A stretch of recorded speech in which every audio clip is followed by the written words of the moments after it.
Chapter 1. The Impossible Crime.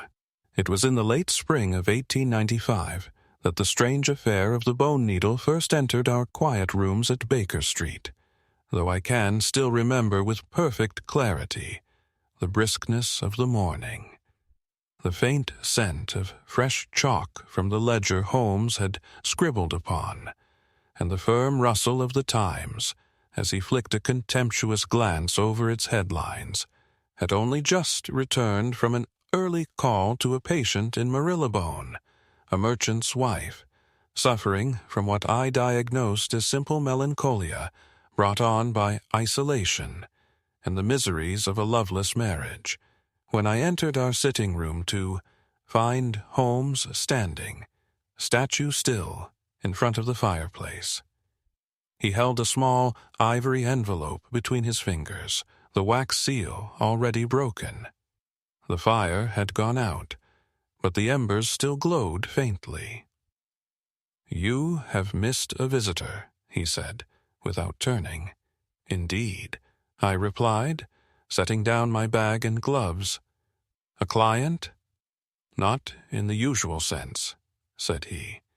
"She left no name, no address, only this." He held up the envelope. It was delivered by hand, no more than 10 minutes ago. The footfalls outside matched those of a woman wearing broken heels, cheap boots to be specific, yet her gloves were stitched with real silk thread. "An odd combination," I said, intrigued. "What does the note say?" He passed it to me without comment. The handwriting was neat and precise, and the message chilling in its simplicity. "There is blood on the drawing-room floor. The window was locked. The key was in his pocket. Yet I did not kill him. Please, Mr. Holmes, please come. The Willows, Heatherly Lane, Hampstead." There was no signature. I looked up, a cry for help, and oddly phrased, Holmes was already gathering his coat, and all the more urgent for that. The woman who wrote it was terrified, but also deliberate. She expects to be accused. The phrasing is too composed for hysteria and too urgent for invention. I joined him at the door. "Heatherly Lane? That would be the old artist's quarter, near the Heath?" He nodded. "Precisely. I expect Lestrade is already making a hash of things by now. Let us try to arrive before the scene is trampled entirely." It was a mere half-hour later that our cab pulled up before a narrow iron gate on Heatherly Lane. The Willows was a modest country home, turned town retreat, one of those leafy residences that bore the dust of forgotten ambition. It was surrounded by hedges thick with bramble and ivy, and the gate bore a faint rust stain, like dried blood. We were greeted by a short, broad-shouldered constable, who looked more flustered than authoritative. "Inspector Lestrade inside?" Holmes asked. The constable blinked. "Yes, sir, in the drawing-room. It's locked, was locked until we broke it open." Holmes gave a tight nod and swept past. I followed. Inside, the air was still. No gaslight, the windows drawn, a house in mourning or hiding, perhaps both. The drawing-room was modestly furnished.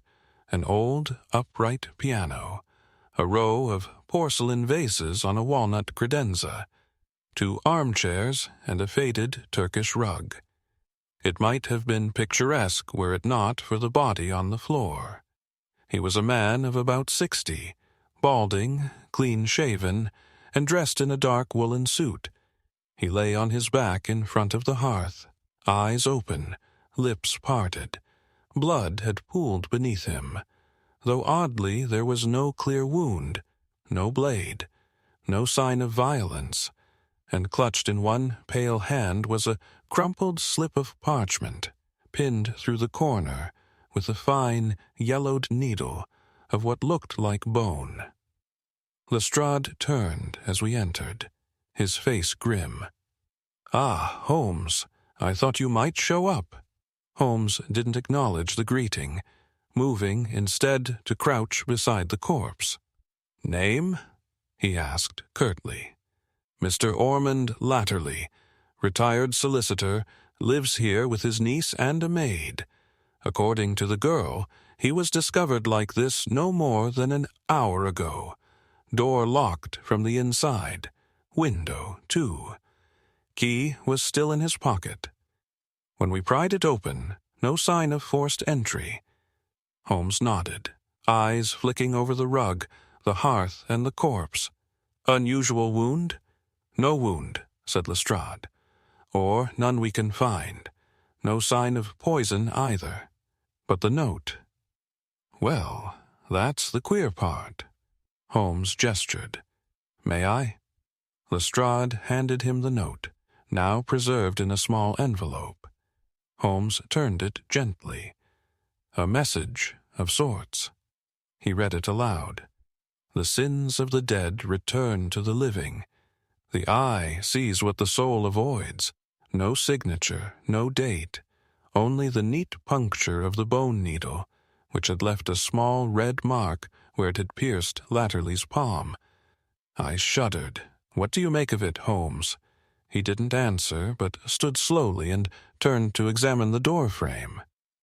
No dust. On the sill. Curtains undisturbed. Rug slightly bunched beneath the left heel, suggesting movement, not collapse. He turned back to Lestrade. "You said he lived with a niece." Lestrade nodded. "Miss Agnes Latterly. She's upstairs. In shock." Maid found the door locked, looked in through the transom, saw the blood, and screamed. "We had to break the door open. No one else in or out, so far as we can tell. And the bone needle." Lestrade frowned. "I've never seen its like." Holmes turned it over in gloved fingers. "Nor I. Ivory yellowed by age, hand whittled, not surgical, and not decorative either, perhaps ceremonial." He looked at me suddenly. "Watson, does it strike you as strange that the window is not only locked but latched with the old hook and eye type?" I blinked. "Yes, that would have to be fastened from within, wouldn't it?" "Precisely." He turned to Lestrade, and yet the position of the chair below it shifted a full 3 feet from its indentations on the carpet. "Suggests someone used it not long ago." "Perhaps the maid," said Lestrade. Holmes shook his head. "No, she saw the blood through the transom. If she'd opened the window before the door was forced, she would have said so." He paced slowly, then stopped by the hearth. No scent of gas, no soot in the mouth, not asphyxiation, no rigidity in the hands, so death was recent, but not immediate. Then, abruptly, he turned and strode out of the room. "Where's the niece?" "Upstairs, first door, on the left." Holmes didn't wait for permission. I glanced once more at the lifeless man, the strange needle glinting dully in the dim light, then followed Holmes up the creaking stairs. As I reached the landing, I heard him knock gently on the door. A voice, soft and trembling, answered from within. "Come in, if you must." Holmes opened the door, and we stepped inside to meet Miss Agnes Latterly, and from the first glance I felt certain this was a woman who was hiding something far greater than sorrow. Chapter 2. A Niece in Shadow. The room into which we entered was sparse and meticulously arranged. Whitewashed walls, a slender desk by the window, a modest bookshelf with worn volumes, and a narrow bed with a crocheted coverlet. At its edge sat a young woman, no older than 25, her posture upright and still, as though braced against some internal tempest. She did not rise as we entered, though her eyes met ours at once. Agnes Latterly was striking in a grave, understated way. Her dark hair was pulled tightly back, the paleness of her face enhanced by the black dress she wore, though Holmes would later note the garment had been hastily donned and did not match the occasion. It was morning attire, yes, but not recent. She wore no jewelry save a simple silver ring on her right hand, which she twisted absently as we approached. "I presume you are Miss Latterly?" Holmes said gently. "I am." Her voice was low, calm, but each word carried the slight vibration of tension. "You are Mr. Holmes, yes, and this is my colleague, Dr. Watson." She nodded briefly. Her hands trembled just once before resuming their grip on the blanket. Holmes did not sit, but remained near the door, watching her with that distant, unblinking gaze of his that often seemed to draw the truth out by sheer force of intellect. "I am sorry for your loss," he said. "I understand your uncle passed under troubling circumstances." Her eyes flickered. "Is that what you call it?" "I call it precisely what it is," Holmes replied. "A locked room, a dead man, a note pinned with an unusual object." "You summoned me." She hesitated. "I did. I left the letter an hour before I found him. I took a step forward. Then you knew something was going to happen." She looked up at me, and for the first time I saw something behind the composure. Fear. Real, raw fear. I didn't know. I only suspected. My uncle had been acting strangely for days, ever since he returned from his trip to Rye. "Rye," Holmes repeated. "How recently?" "He arrived back 3 nights ago, said little, spent all his time in the drawing room or pacing in the library. He burned letters. I saw him do it twice. At night he would mutter to himself names I didn't recognize. And yesterday evening he told me, quite directly, that someone was going to kill him." Holmes's eyes sharpened. "Did he say who?" "No, only that they were clever, and had waited a long time." "What time did you last see him?" "Around 9. He asked for tea. I brought it to him." He was calm, strangely so. He smiled at me and said, "I've written my last line." I thought he meant his will. Holmes nodded thoughtfully. "And this morning?" "I rose late. I was feeling unwell. When I came down, the maid, Sarah, was screaming. The door was locked. We couldn't get in. We thought he had collapsed. But when I looked through the transom, I saw the blood." Her voice cracked for the first time, and she looked away. Holmes stepped forward. "Miss Latterly, I must ask, why did you not go to the police when you first feared for your uncle's life?" She hesitated, then lowered her head. "Because he wouldn't let me. He said if I breathed a word of it, they'd know I was getting close, that they would change their plan." "Did he tell you who they were?" "No, only that it was about something old, something he once did." "Did he carry secrets?" She looked up at that. "Mr. Holmes, my uncle kept everything secret.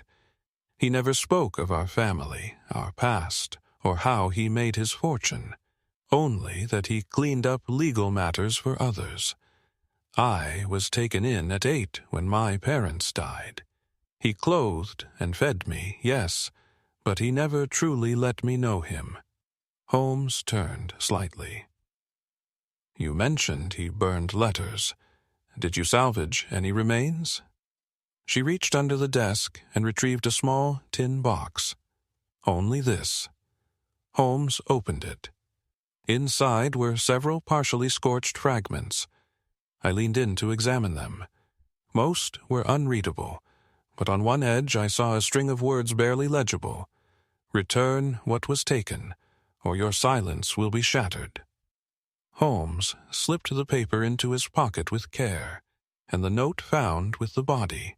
"You recognize it?" She shook her head. "No. But the handwriting was familiar. I believe it was his."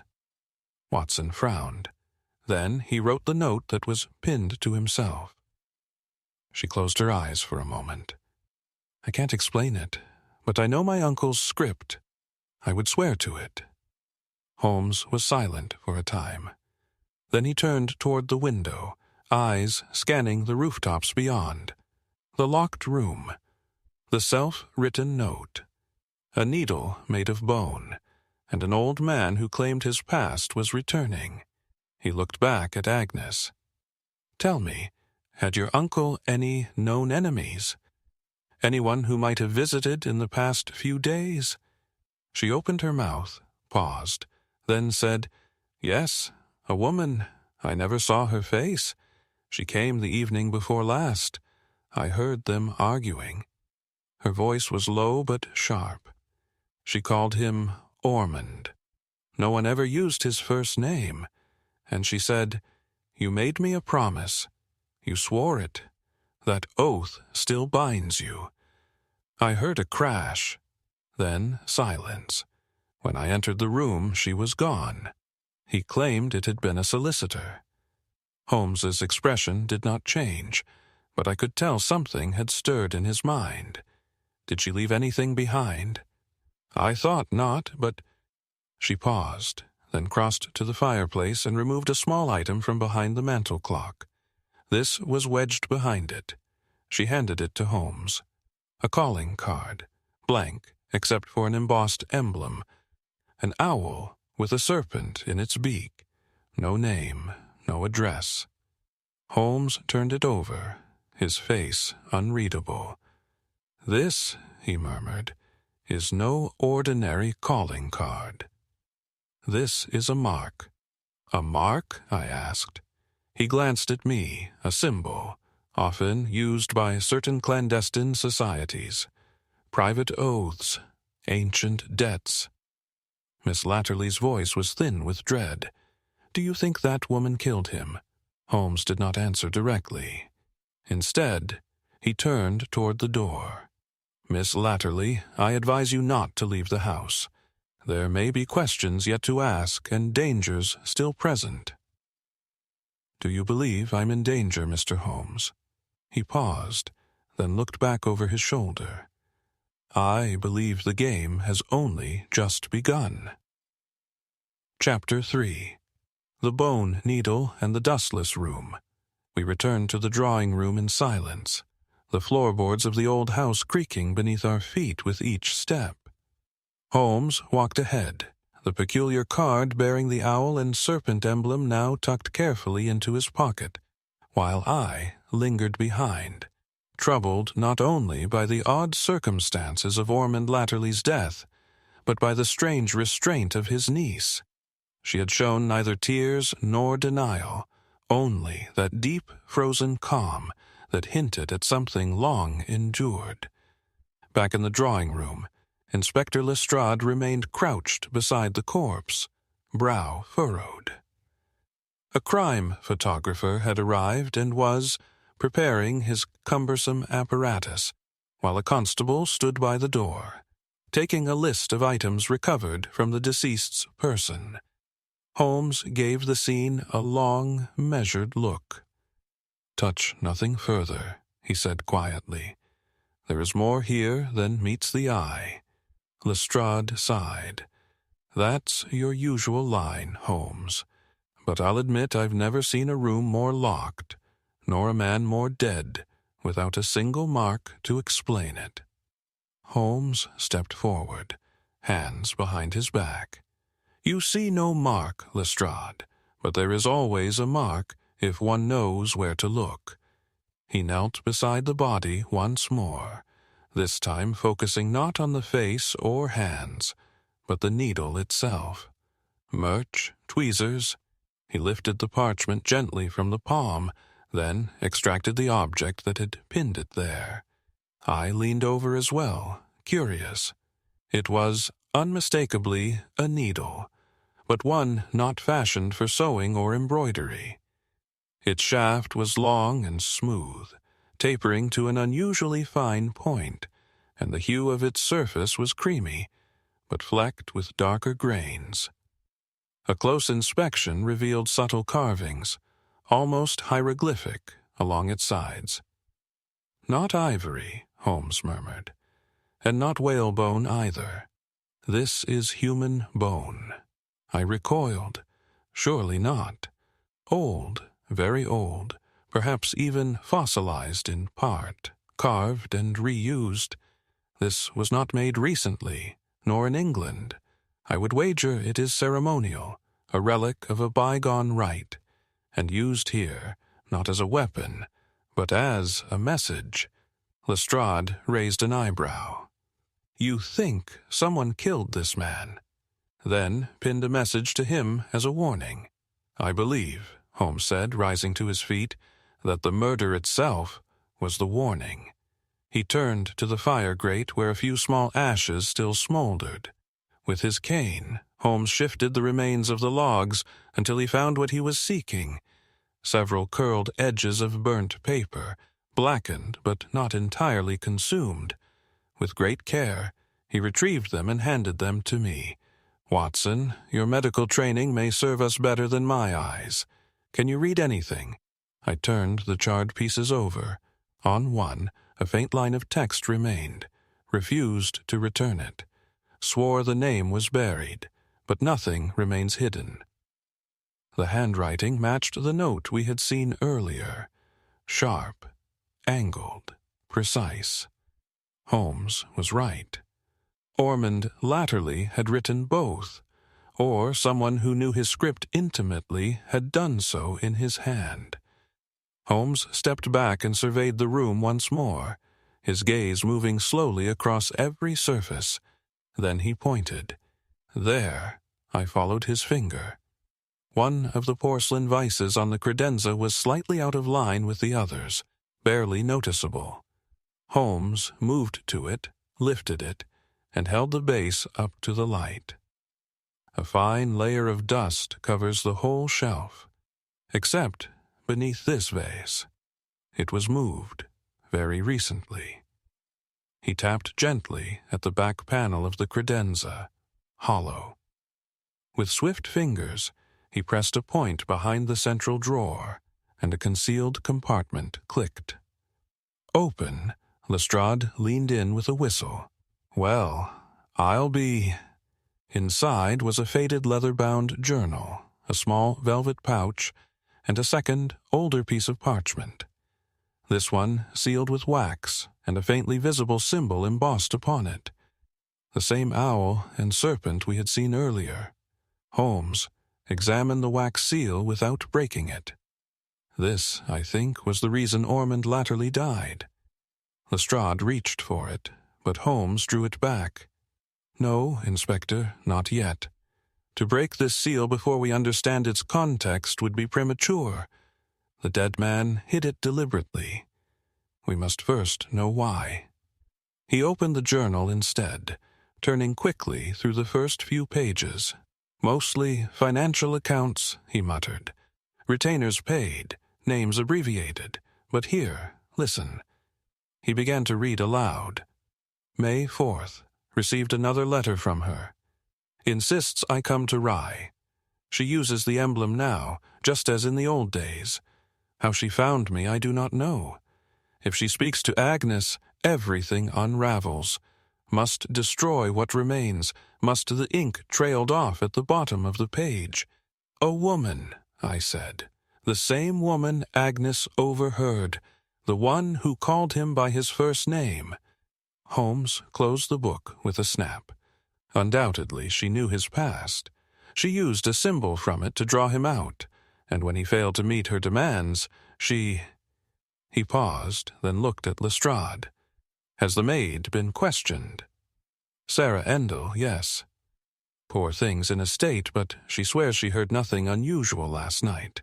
Just a bump from the air, drawing room sometime after midnight." Holmes stared at the locked window once more. "Did you notice, Watson, the peculiar pattern of the soot on the hearth. I frowned, then crouched again. What about it? Look closely. A single smudge, circular, no larger than a coin, just beside the andiron, not the shape one would expect from a poker or tongs. I leaned closer. It almost looks like a footprint, Holmes said, but too small and perfectly round. Not made by a shoe, but by a rounded object, something pressed lightly into the soot. He straightened. We are not dealing with a common murder. The symbols, the ritualistic elements, the sealed parchment. This was a message sent not only to Latterly, but through him. Lestrade grunted. You mean some secret society nonsense? Holmes smiled faintly. Not nonsense, Lestrade, merely history catching up with itself. He looked once more to the window. Let us take a walk in the garden, Watson. There is something I must verify about the height of that window latch. And then, I asked. Holmes turned, his face thoughtful, eyes distant. Then we shall speak to the maid. I have a suspicion, old friend, a quiet one. But if it is correct, this house has heard far more than it has spoken. Chapter 4. The Garden and the Gathering of Faces. The garden behind the willows was overgrown and long untended, a mass of ivy, fern, and bramble, clustered between stone paths worn smooth with age. Tall hedges lined the property's rear wall, and from their thickness I suspected they had not been trimmed in years. A crooked wooden bench sat beneath a lichen-spotted willow tree, and somewhere, half concealed by overgrowth, I saw the shape of a broken sundial.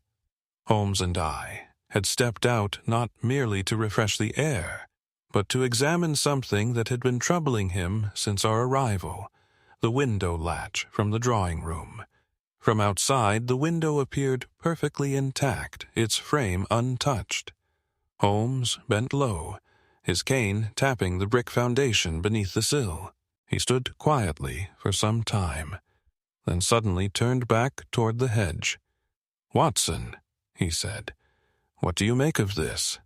I followed his gaze to a narrow indentation in the earth just beneath the lowest window pane, a shallow depression shaped almost like the heel of a boot, but finer, as if pressed by a delicate shoe or soft leather. "Kneeled, perhaps," I offered, "to reach up to the sill." "Precisely. And yet this window was latched from the inside." He stood and studied the height of the sill. From the air outside, it would require either a tool to unfasten, or— He trailed off, lips pursing. I followed his eyes and saw what he had noticed, a length of wire tucked behind a nearby water barrel, rusted at one end but recently bent at the other. "Used to reach the latch?" I asked. "Possibly, but the window's mechanism is the old hook and eye. Once fastened, it resists casual tampering. One could unlatch it, but not relatch it, unless they had time and knowledge." He pocketed the wire. More likely, the latch was never undone at all, but then the killer could not have entered through the window. No Watson, which suggests a disturbing alternative, that the killer never left. Before I could respond, the back door opened, and a voice called timidly, "Mr. Holmes, sir?"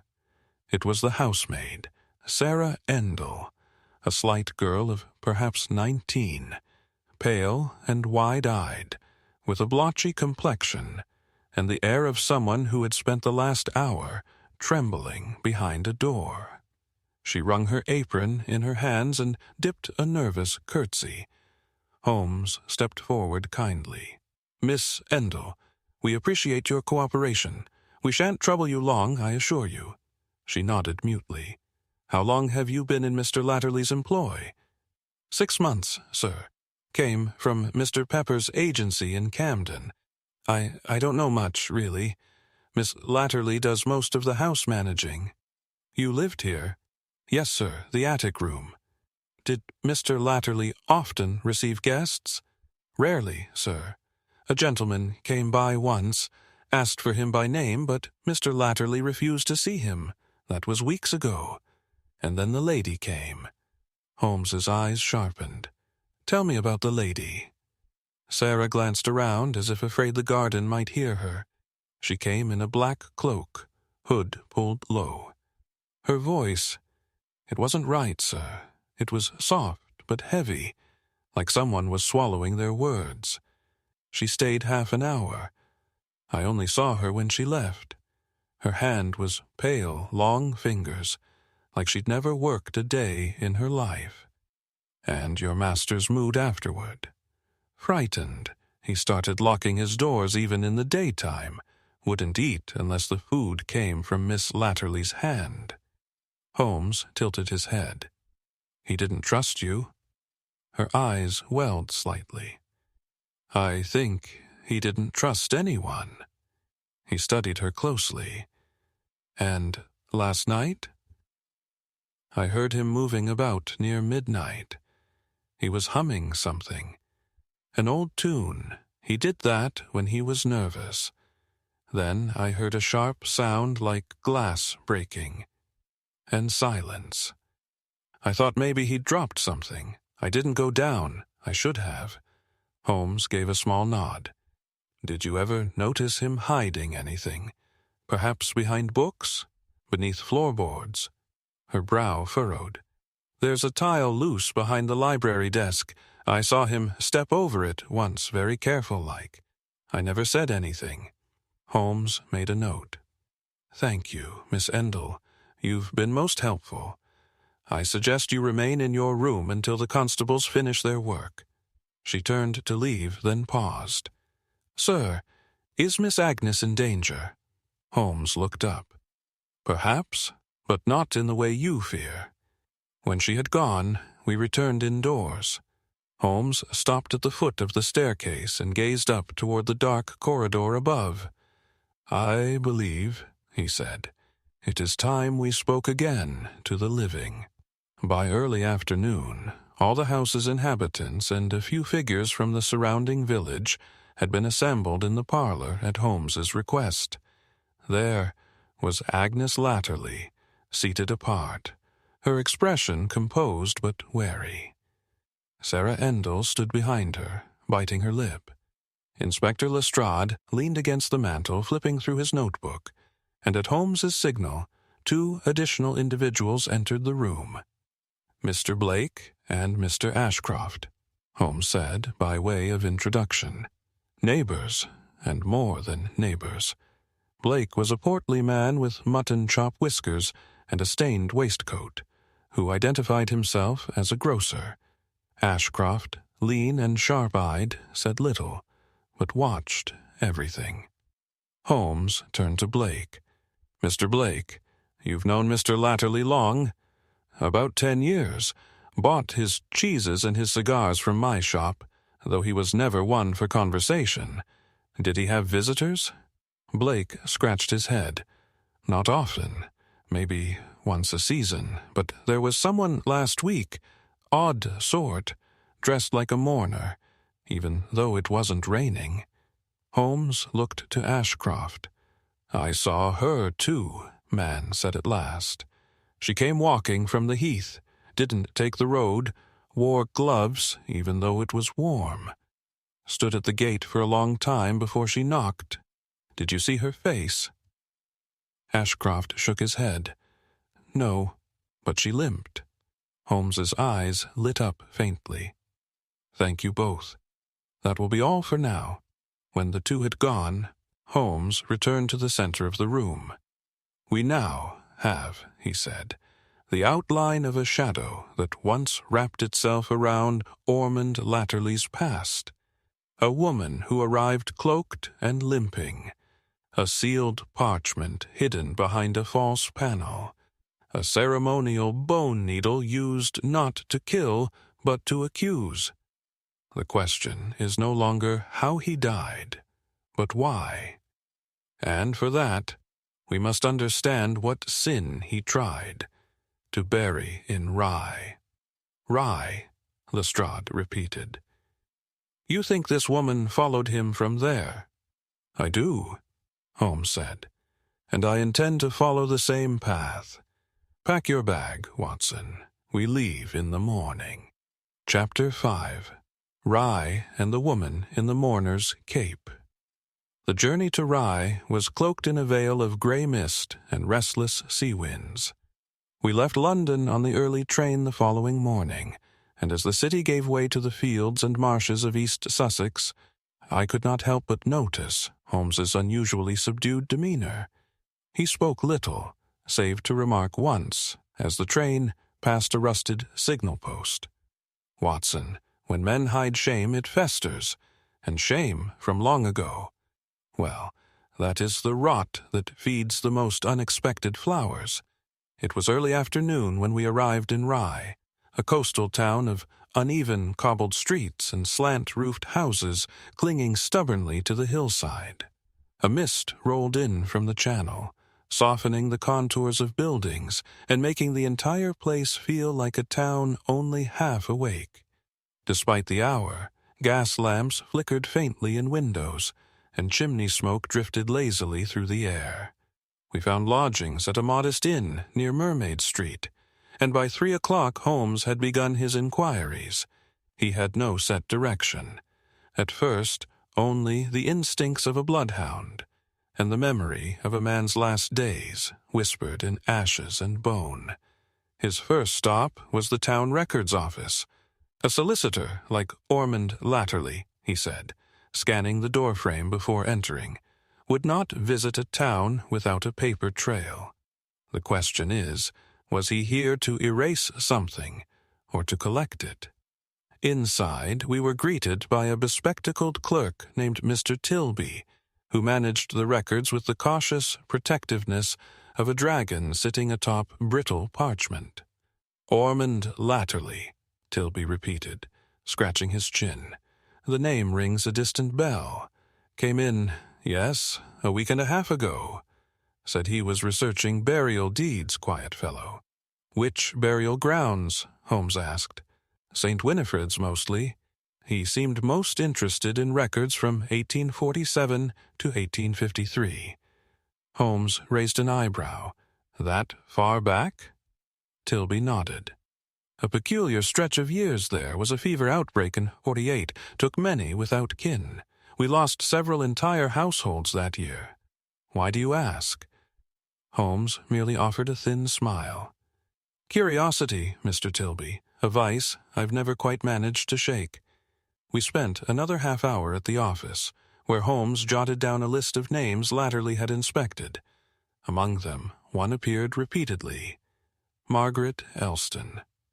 On our way to St. Winifred's, Holmes explained, Elston is not a name Miss Latterly ever mentioned.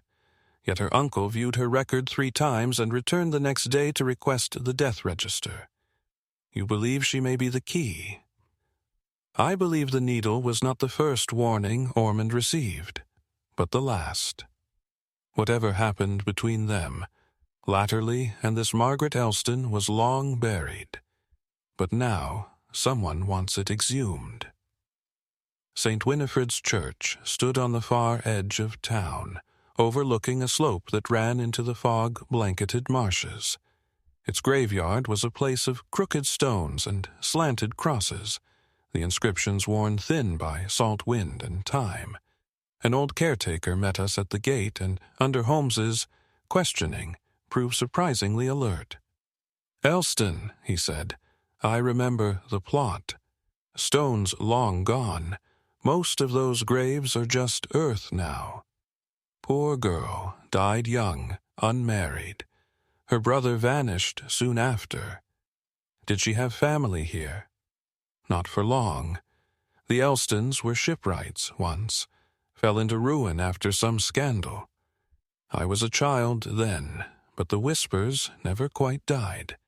They said Margaret's child was stillborn, though no one ever found the grave. Holmes's gaze grew sharp. A child? Aye, She was 17, no husband. The church called it a sin, buried her quiet. Might have been murder, might have been shame. Either way, no one dared say much. Holmes stood silent for a moment, then asked, "Anyone come looking for her grave recently?" The caretaker nodded slowly. "A woman. 4, maybe 5 days past, dressed like a mourner, though it wasn't a funeral day. Moved with a limp. Asked to be left alone with the plot." Holmes turned away. "It is always the quiet places that turn. Remember the loudest sins," he muttered. Back in town, Holmes requested that we visit a local tea shop that overlooked the church path. From its windows, one could see the slow, sorrowful procession of the dead, and more importantly, those who watched them. It was a narrow establishment, dimly lit and fragrant with bergamot and dust.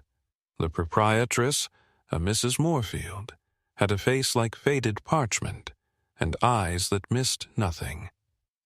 "Margaret Elston," she said when asked. "Now, there's a name I haven't heard in decades. You knew her?" "Not personally, but my mother did. Said she was a lovely thing. Shame about her end. Did you see a woman visit the grave last week?" She leaned closer. "Aye, that one I did see, face mostly hidden. But I caught a glimpse when she passed under the lamplight.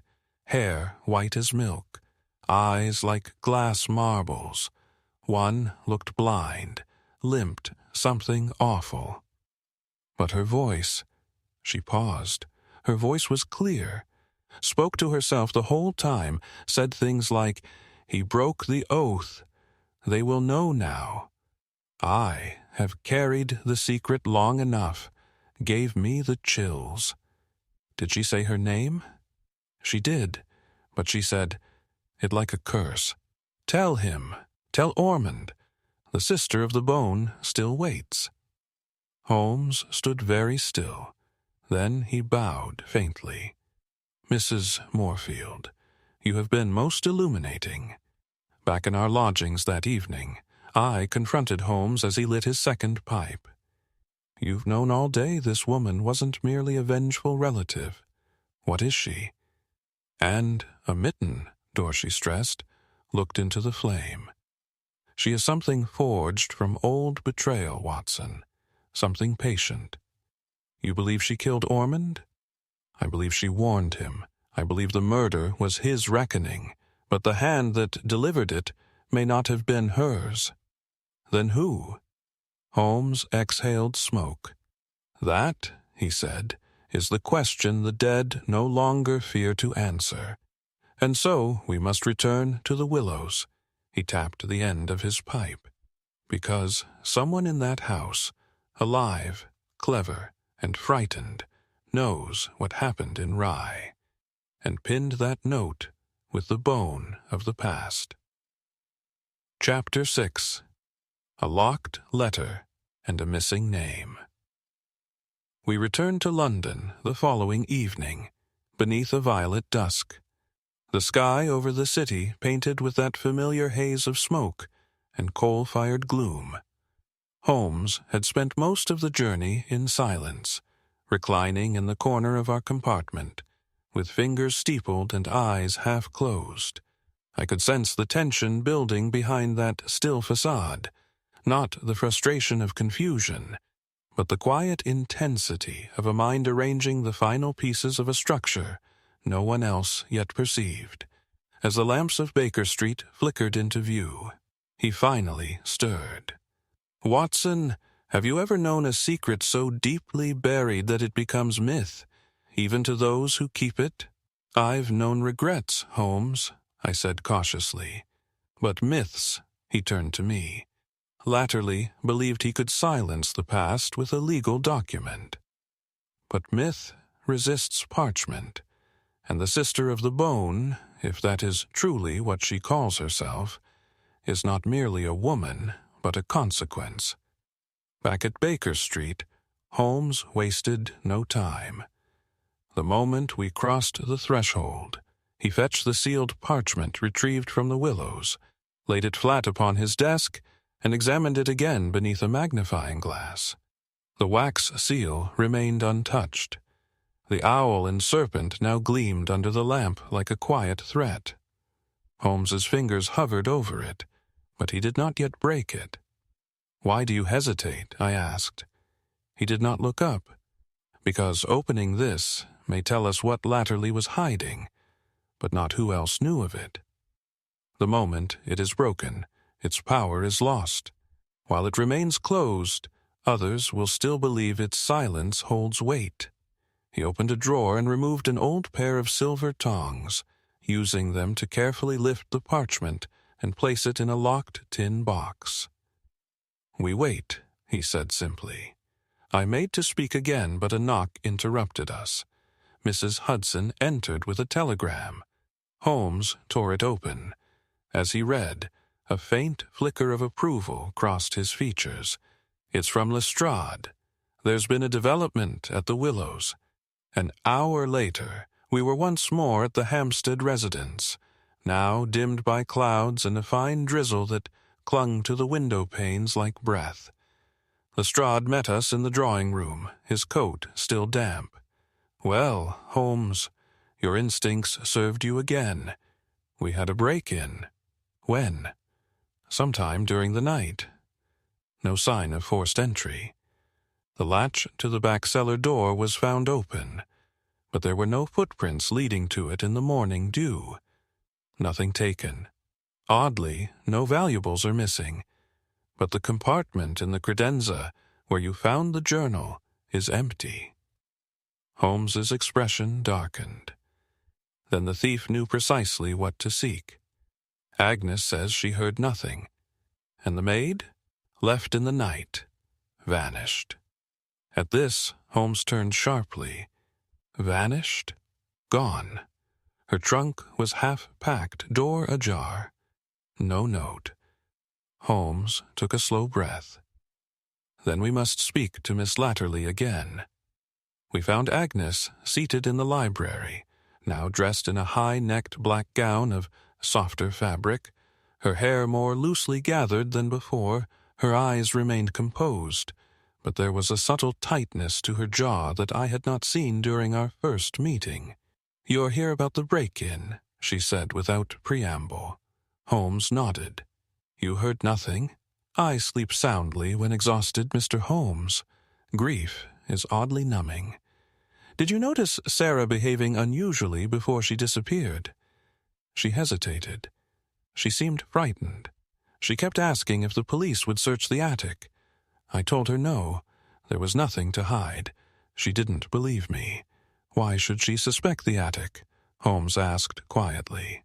Agnes's fingers fidgeted. "Because that's where I keep the letters.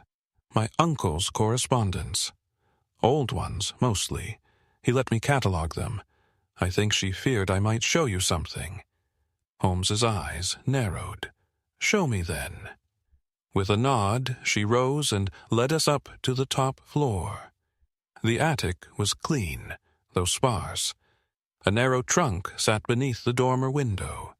She opened it and withdrew a tied bundle of letters, worn, their edges crumbling with age. Holmes took them reverently and began to flip through the correspondence. Most were dull. Business matters, personal notes, contracts.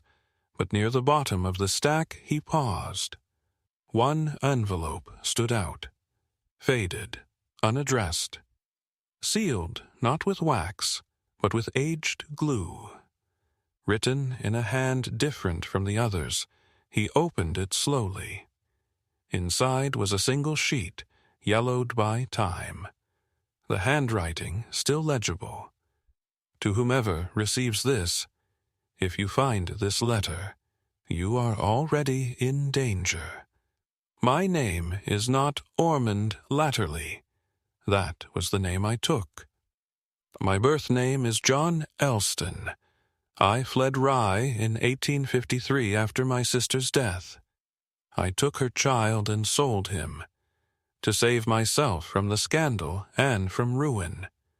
The woman who follows me is the child's mother. She was declared mad. She was never mad.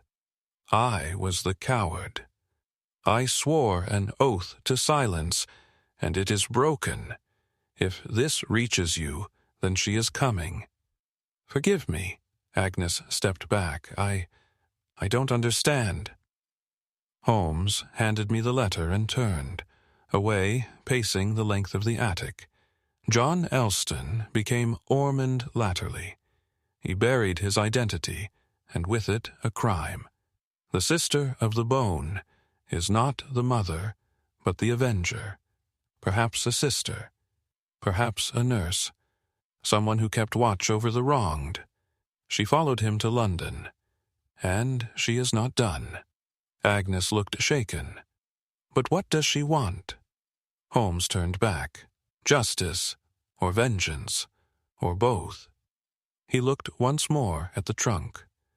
Tell me, Miss Latterly, did your uncle ever mention a man named Silas Venn?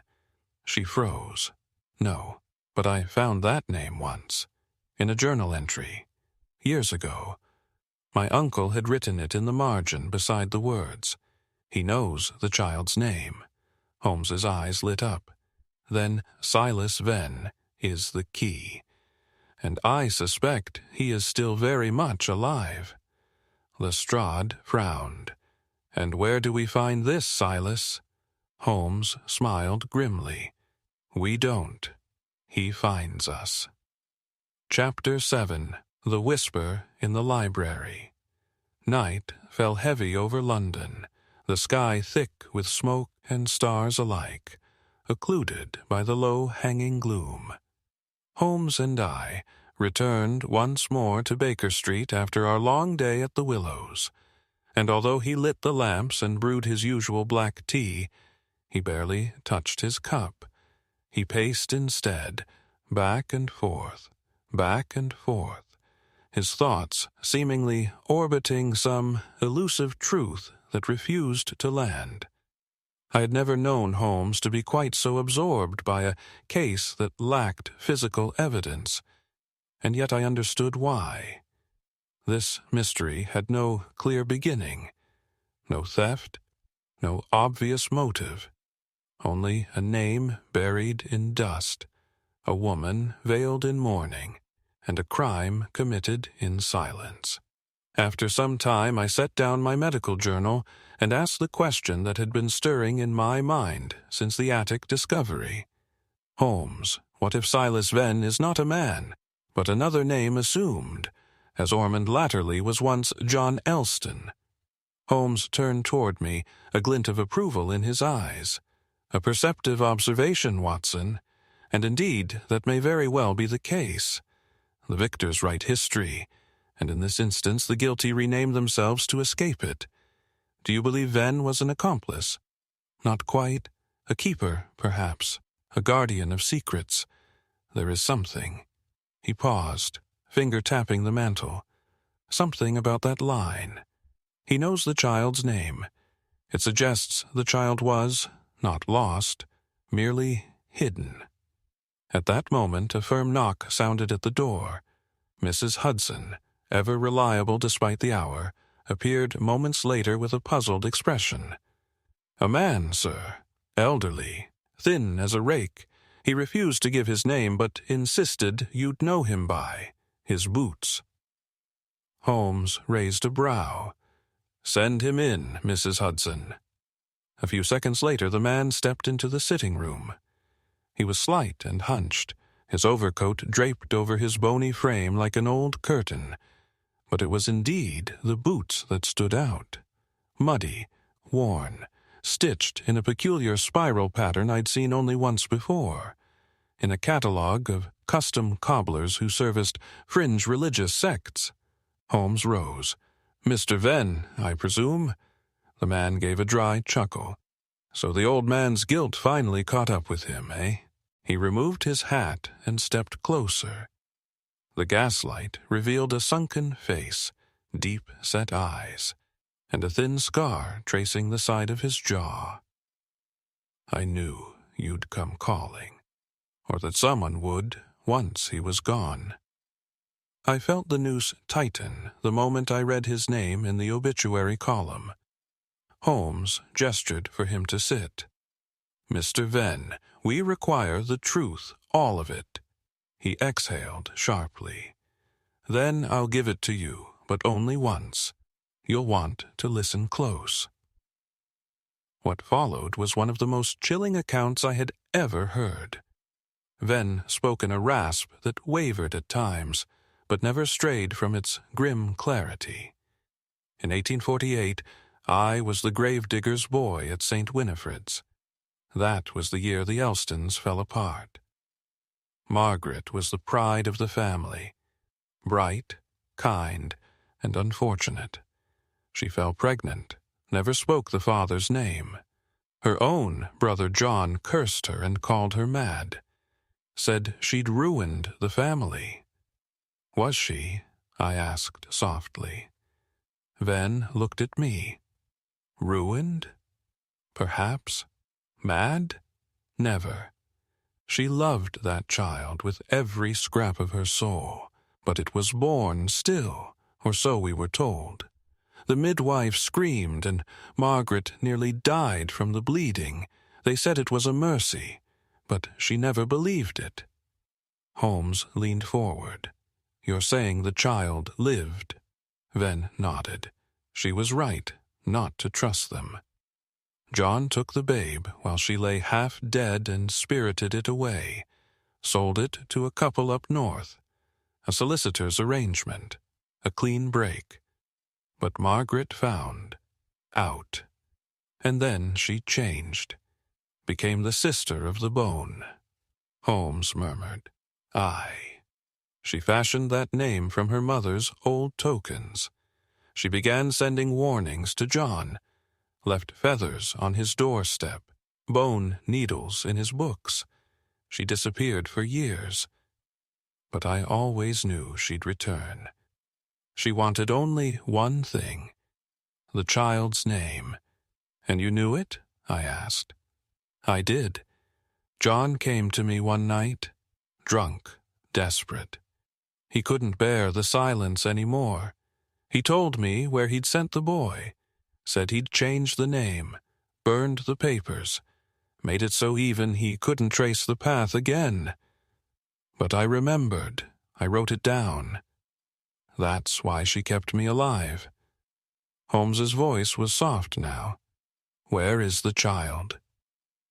Venn reached into his coat and drew a folded sheet of paper, yellowed and brittle. "Here," he said, "the name of the family, the year, the boy's new name." Holmes took it gently. His eyes scanned it once, twice. Then he folded it again and placed it in his vest pocket. "What became of Margaret?" Venn looked down. "She died 10 years ago. But before she did, she made me swear to carry the message. I kept the symbol, the card with the owl and the serpent. She said it wasn't revenge she wanted. It was truth, that when her bones were gone, her oath would remain." He stood, his hands trembling. "And now it's done." Holmes nodded slowly. "Thank you, Mr. Venn. Go now. No one will come for you." When the door closed behind the man, Holmes remained still, staring into the fire. I watched him in silence, sensing the gravity of what we'd just learned. "Holmes," I said at last, "the child. He would be, 50 now?" "Yes. And he likely has no idea what blood runs in his veins." I hesitated. "Will you tell him?" Holmes shook his head.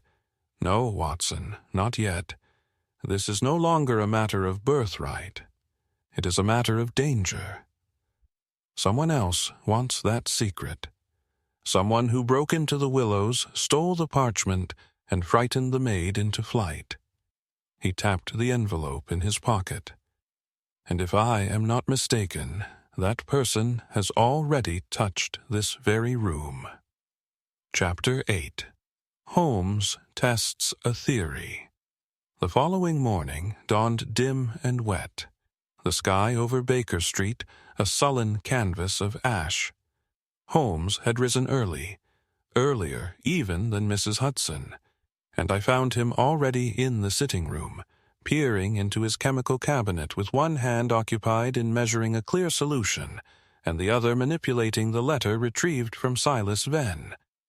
It had been pressed under glass, unopened. "What are you doing?" I asked, still rubbing the sleep from my eyes. Holmes didn't turn, testing for tampering. Not all secrets lie in ink. He dripped a faint blue reagent along the edge of the letter's fold. As the liquid touched the paper, it briefly bloomed into a ghostly symbol, an oval beneath two lines before fading again. "There," he murmured. As I suspected, a mark left in invisible ink. A signature of sorts. "A signature," Holmes nodded. "This isn't just a note of identification, it's a claim. Whoever wrote this wanted to ensure that anyone opening it knew it had passed through a particular circle. The oval and lines motif was once the sigil of a discreet society of legal intermediaries active in the 1850s. Most of them are long dead, but their knowledge lives on, and someone else is using it." I stepped closer. "Do you believe the person who broke into the Willows is one of them?" "No. I believe they are one of their inheritors. Someone young enough to walk unseen, clever enough to use fear as a mask. And if I'm correct, someone we've already met." He moved to the window and looked out onto the street below.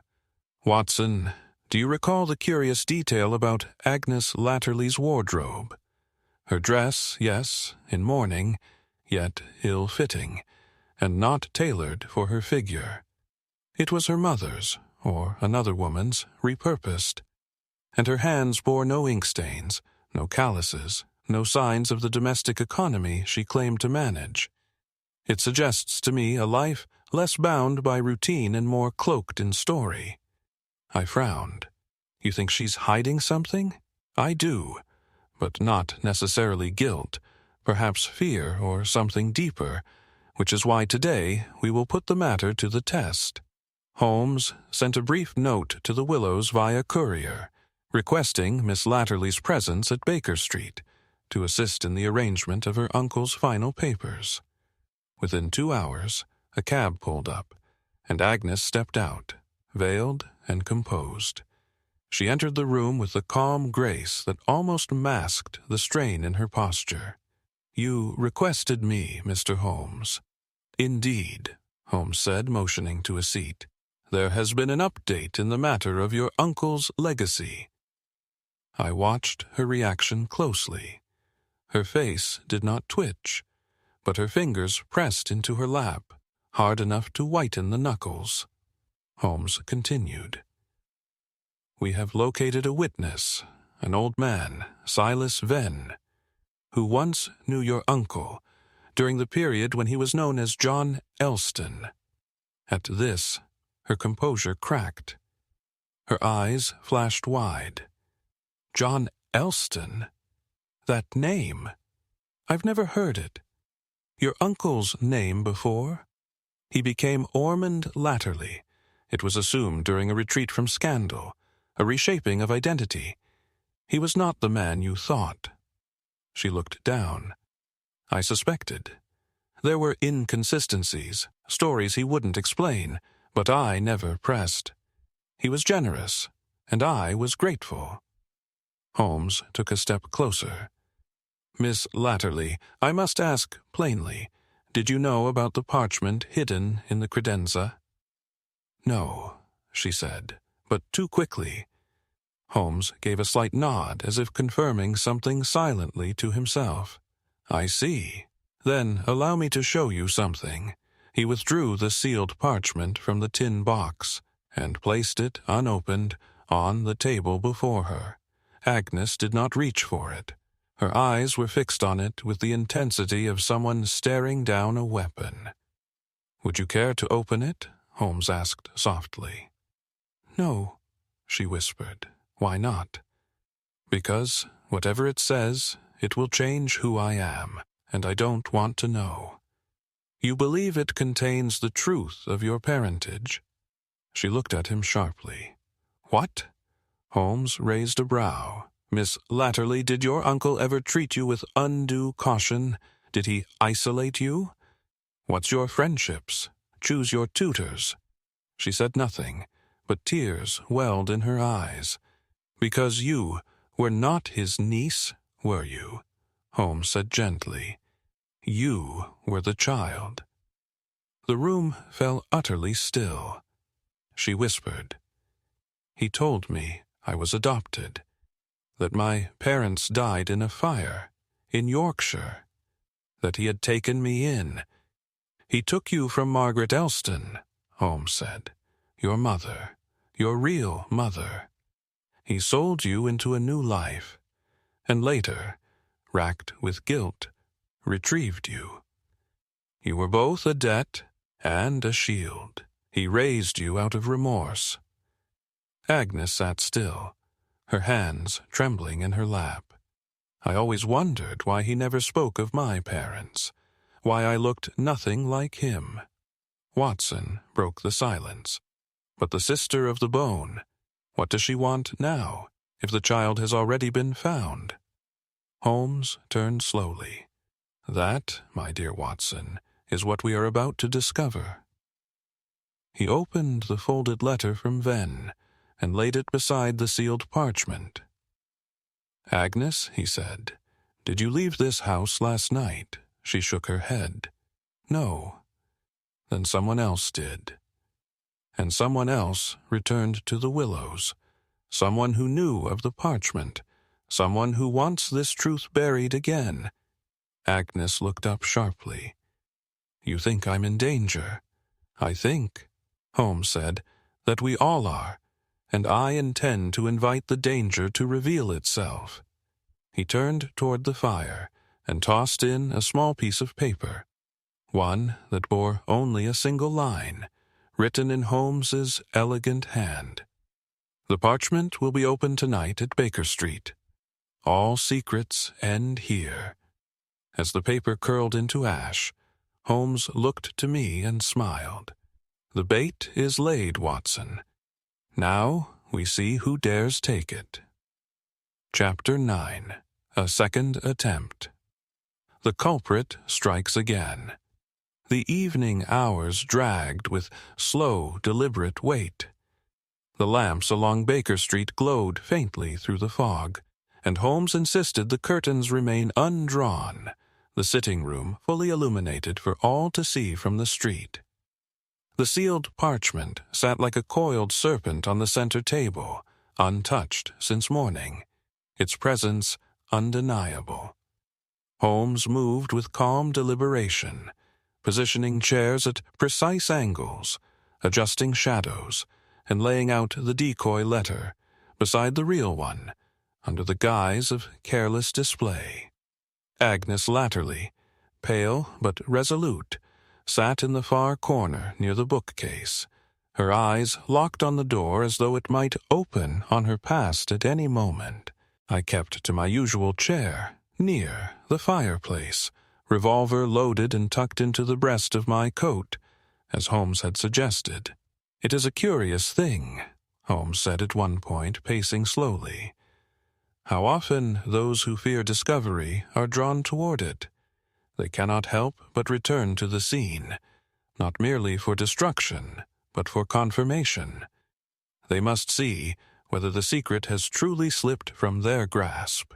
"You're certain they'll come?" I asked. He paused only briefly. "I would stake my life upon it."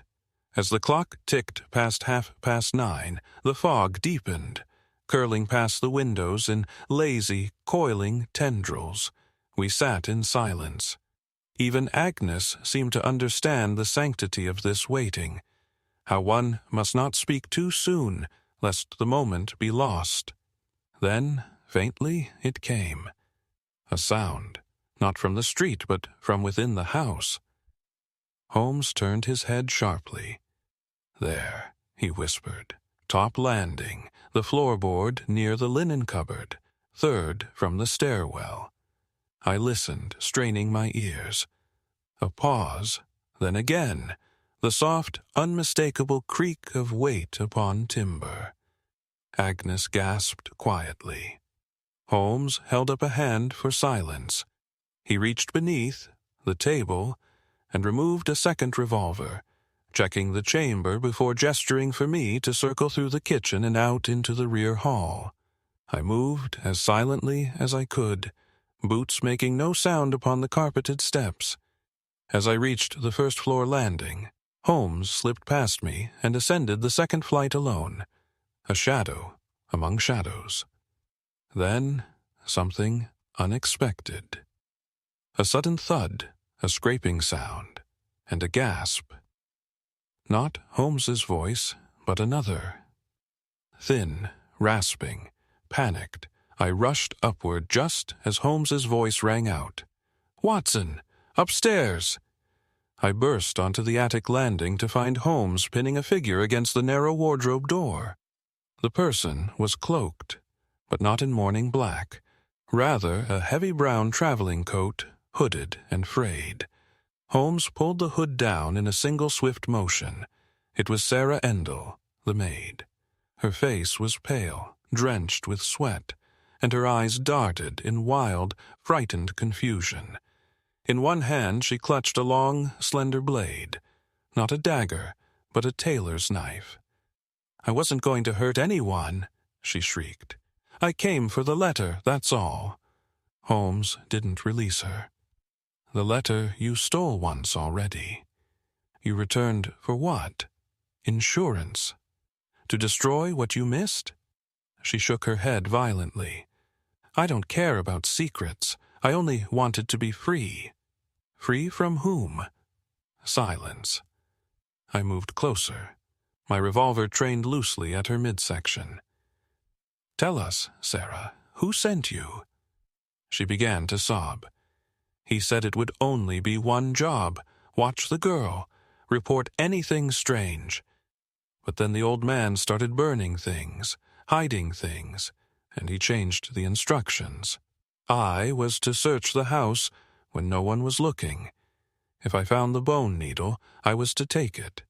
But then Ormond was dead." "Who is he?" Holmes asked again, more gently now. Sarah clamped her jaw shut. Holmes sighed. "Very well. Watson, her left boot, quickly." I knelt and unfastened it, pulling it away. Inside, tucked against her ankle, was a folded sheet of paper. Holmes opened it. His face hardened. On the page was drawn the same symbol as before, the owl with the serpent in its beak, but this time, below, it was written a name, "Deliver by hand to V.A." Holmes handed it to me. "Vincent Ashcroft," he said quietly. "The quiet neighbor." "The watchful one," I murmured. He said nothing during questioning, yet remembered the woman's limp. Too observant, too silent. Holmes turned to Sarah. "Did you know what was in the letter?" She nodded slowly. "Names. Old names. Vincent said they were dangerous. Sacred. He said if the wrong person found out, there would be another death. And you believed him?" "I was paid. That was all." Holmes released her at last. "Sarah, if you wish to remain free, you will give a statement to Inspector Lestrade, every word, and then you will leave London forever. Do you understand?" She nodded, trembling, and sat heavily against the wall. As we led her down the stairs, Agnes stood waiting, her expression unreadable. "She was spying on me?" she asked quietly. Holmes nodded. "For your neighbor, Mr. Ashcroft, a man who apparently wants certain truths buried permanently. She looked at the girl, then at Holmes. Why? That, Holmes said, is what we shall ask him before he disappears.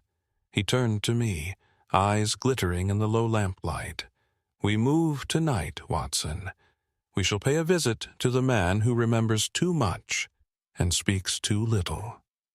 Chapter 10. The true motive begins to surface. By the time we reached Heatherly Lane once more, the rain had begun to fall in earnest. A steady, whispering curtain that darkened the hedgerows and soaked the cobblestones beneath our feet. Holmes walked quickly and with purpose, his long coat drawn tightly around him. His eyes narrowed against the weather, but fixed not on the path ahead, but on the house to the left of the willows, the modest stone residence of Vincent Ashcroft.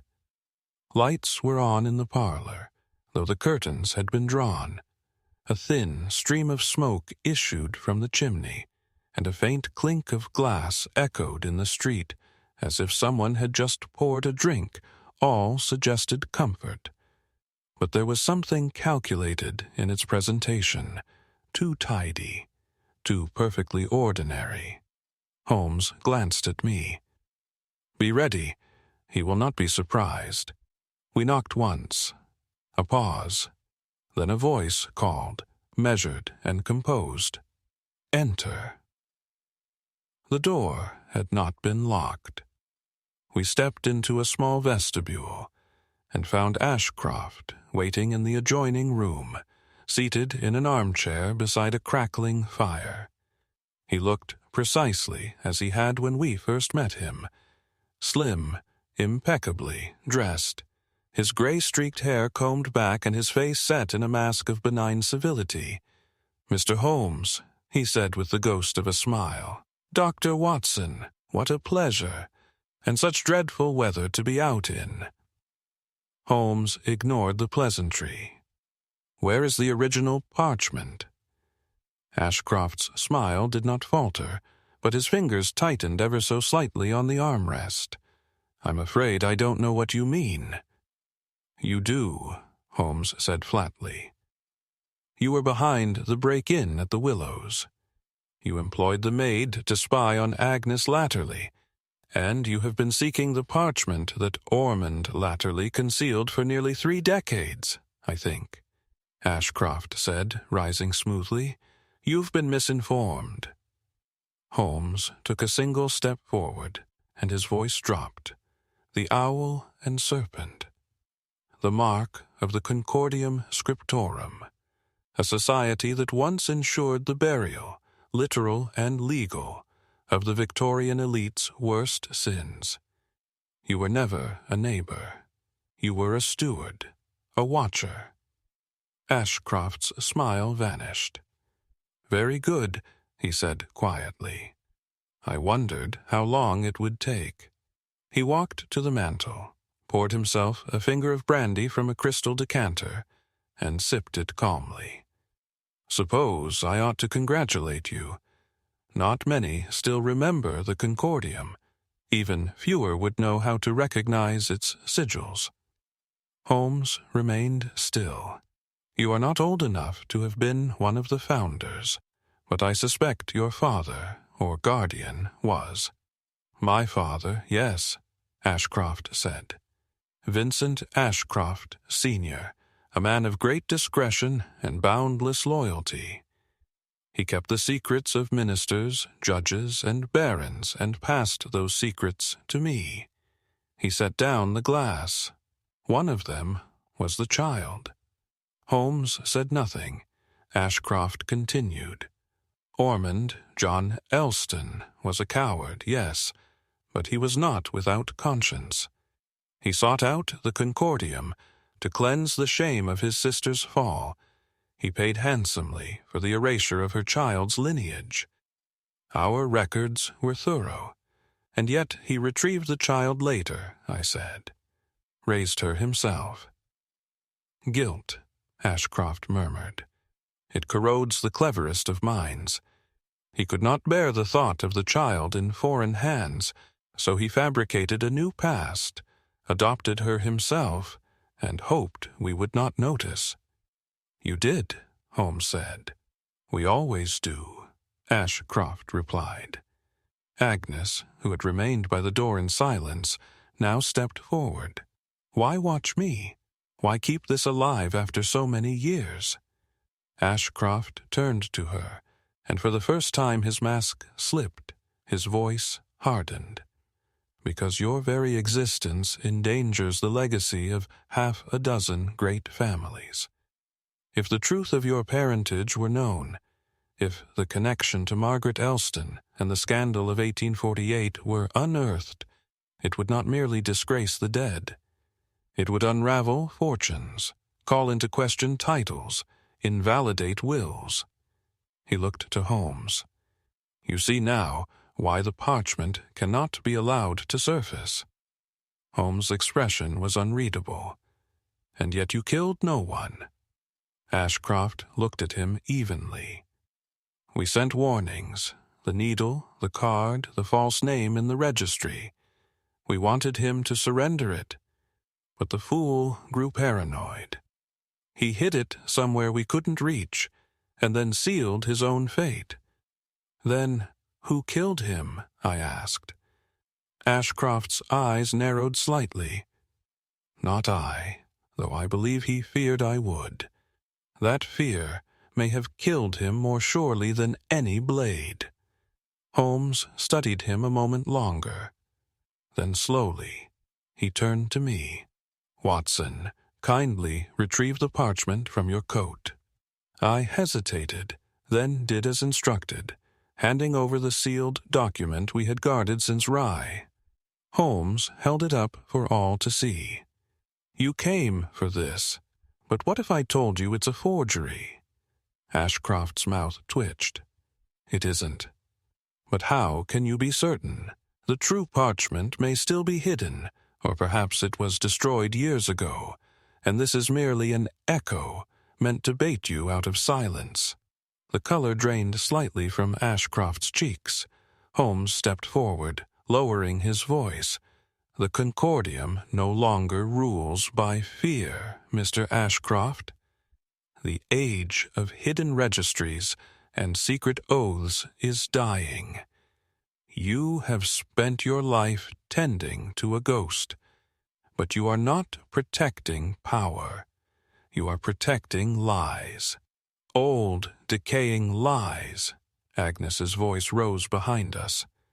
"Then let the truth be spoken." Ashcroft stared at her. "Do you really want that? To know what they called your mother, what your birth meant to them? I want to know who I am." He said nothing. Holmes turned. "Then I suggest you leave, Mr. Ashcroft. Leave London, leave your ledgers. Let the past rot where it belongs."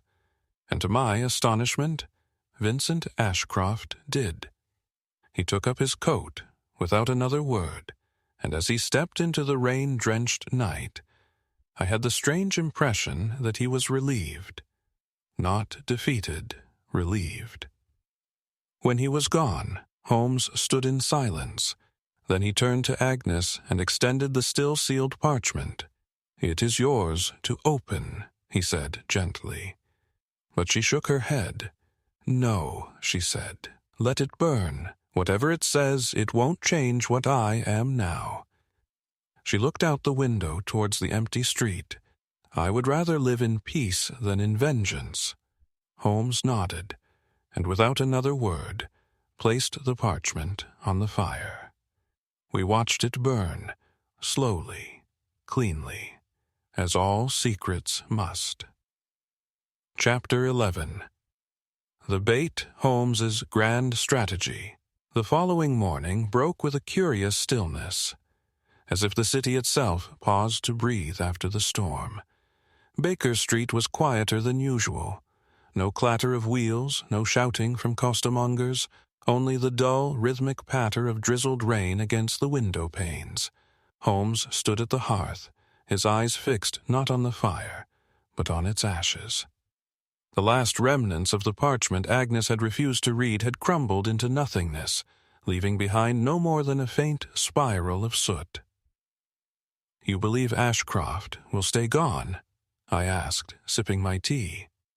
"He will," Holmes replied, "because there is nothing left for him to defend. The girl chose not to pursue the truth, and without her fury, the secret's power dies." He turned, but there was no satisfaction on his face. If anything, he seemed curiously unfulfilled. "You expected a different outcome," I said. "I had hoped for resolution," he admitted. "Instead, we are left with silence, which, in its own way, is a kind of justice." A knock came at the door. Mrs. Hudson entered, holding a telegram. Holmes read it swiftly and handed it to me without comment. Another letter recovered from Elston's concealed tile beneath the desk. Unopened, addressed to Emu Contents, sealed in a red envelope. "Request your presence." "Lestrade me," I said aloud. "Margaret Elston." Holmes nodded, or perhaps something else. We returned to the Willows that afternoon. The house felt emptier now, more faded in the absence of its ghosts. Agnes had departed earlier in the day, bound for the north to visit a woman she had once called her aunt, now recontextualized as something closer to a caretaker of borrowed truths. Lestrade greeted us in the study, the red envelope already resting atop the desk, carefully extracted from beneath the tile Sarah Endell had once noticed. "It was wedged deep," Lestrade said. "We wouldn't have found it without that maid's earlier tip. I assume you want to open it?" Holmes studied it. "Not quite yet." He lifted the envelope to his nose and inhaled. Sealing wax, but not perfumed. No crest, and the paper thicker than before. This was meant to endure. Turned it over. In the corner was a symbol, a stylized M beneath a rising sun. "Not Margaret Elston," he said softly, "but something far older."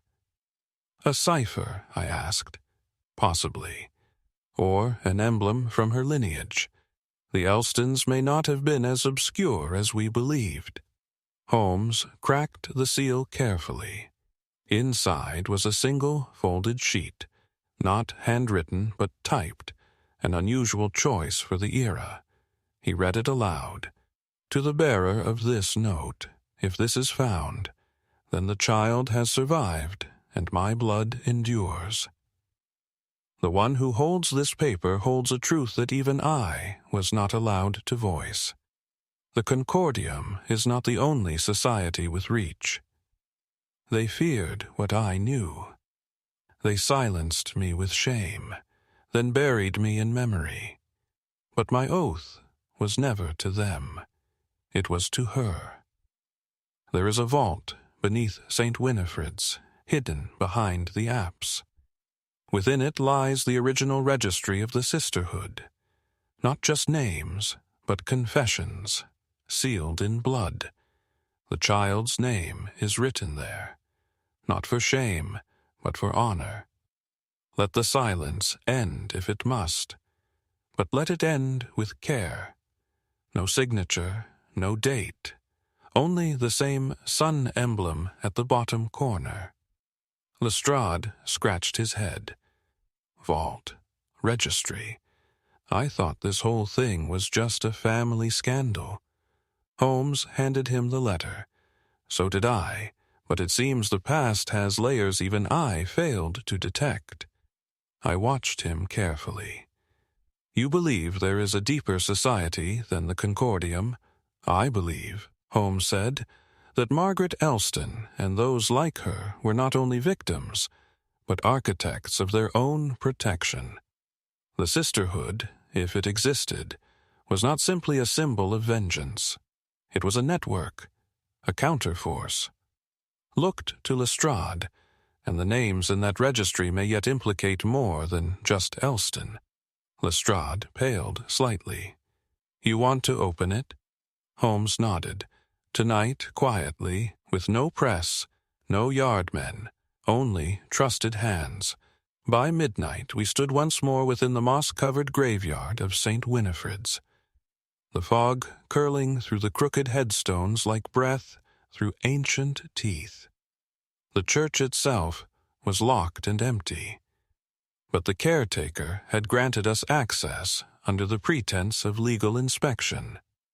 Holmes, lantern in hand, led us past to the choir stalls and to the apse at the rear, where the stone wall curved inward, and the air felt somehow colder.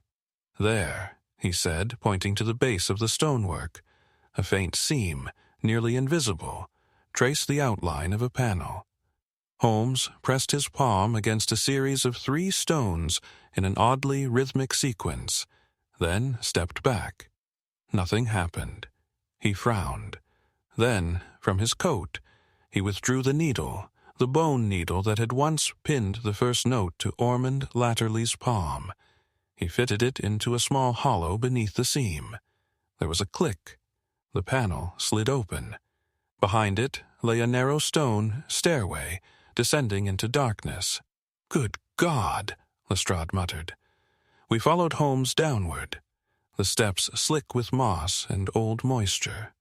At the base lay a vaulted chamber, no larger than a crypt, with a stone chest at its center. Holmes approached and lifted the lid. Inside lay several sealed scrolls, bound with red ribbons. Each bore a single name and a date. Some were labeled only with initials. One was marked M.E., 1848. Another, smaller scroll had no label. Holmes opened it. I leaned over his shoulder as he read, "Let the record show.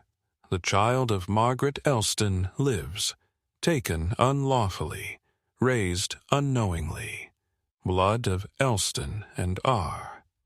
The ink stopped mid-sentence, faded, but the implication was enough.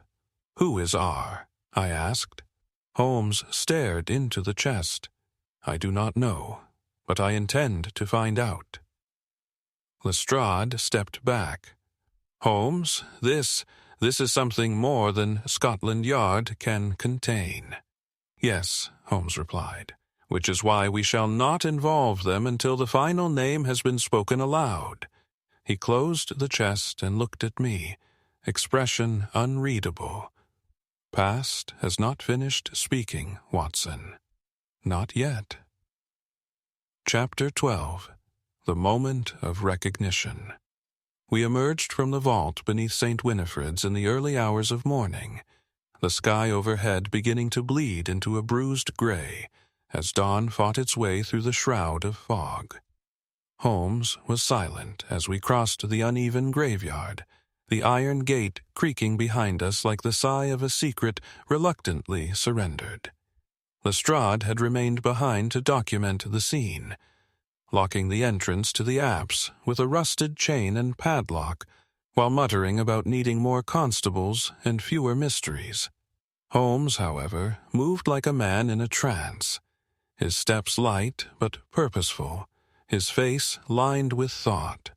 Only when we returned to Baker Street, when the fire had been rekindled and we had warmed ourselves with brandy, did he finally speak. "You recall the final scroll?" he asked quietly. I nodded, the one interrupted. Blood of Elston and R. Holmes exhaled through his nose. R. was not a stranger. "Do you have a theory?" "No," he said, "not a theory. A pattern." He rose and crossed to the stack of documents recovered from the willows. The burnt letters, Agnes's family papers, the fragments of old ledgers and journals. One name had appeared in several, albeit sparingly. R. Olstone, a minor solicitor, retired in 1862, no apparent connection to the Elstons. Or so we thought. Holmes placed a folder in front of me. "This morning, before we descended into the vault, I sent a telegram to the Royal College of Heraldry. Their archivist, an old acquaintance of mine, provided a record that ties our Ulstone to a little-known baronetcy, granted in 1814 and revoked quietly in 1850. I furrowed my brow. Revoked? Why?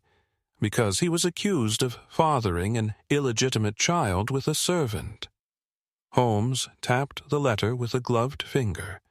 The case was hushed, the records buried, but the name of the servant, Margaret Elston, my heart quickened. Then the child, Agnes.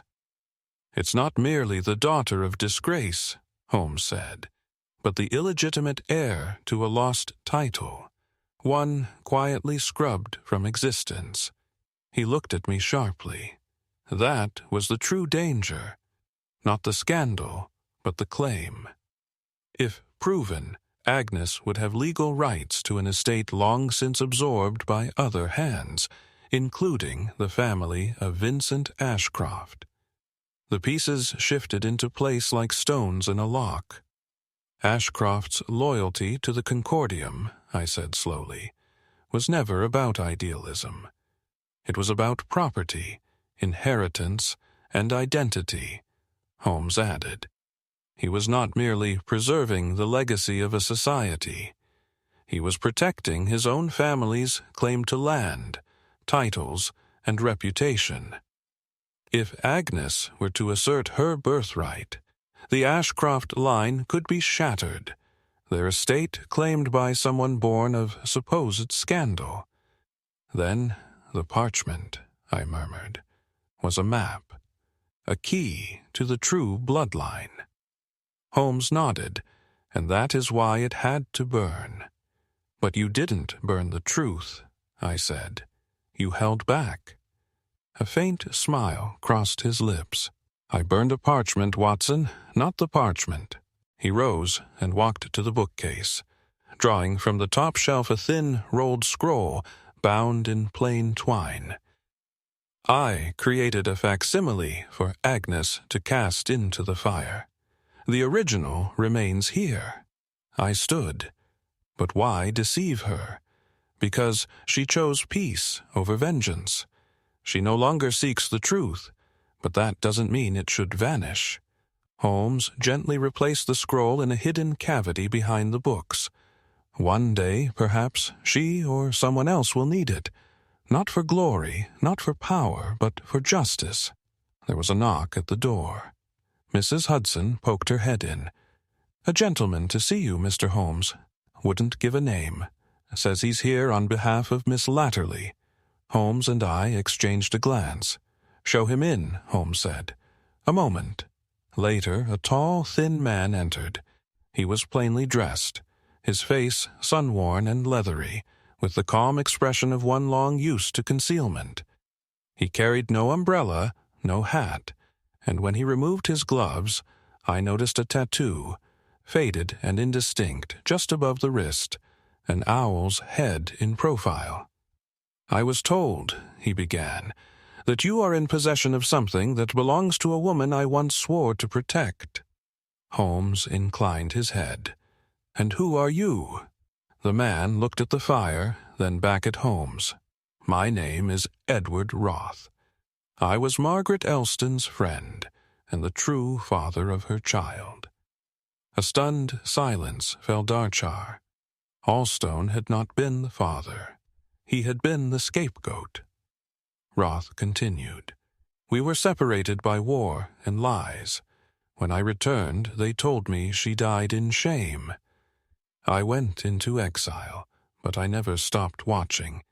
He turned to Holmes. "Is she alive?" Holmes shook his head. "She died 10 years ago. But your daughter lives." The man's breath hitched. "Agnes?" "Yes. I don't want to disrupt her life, but may I write to her?" Holmes opened the desk drawer and handed him a slip of paper. "This is the address where she's gone. Do not go to her unannounced. Let her choose." Roth nodded.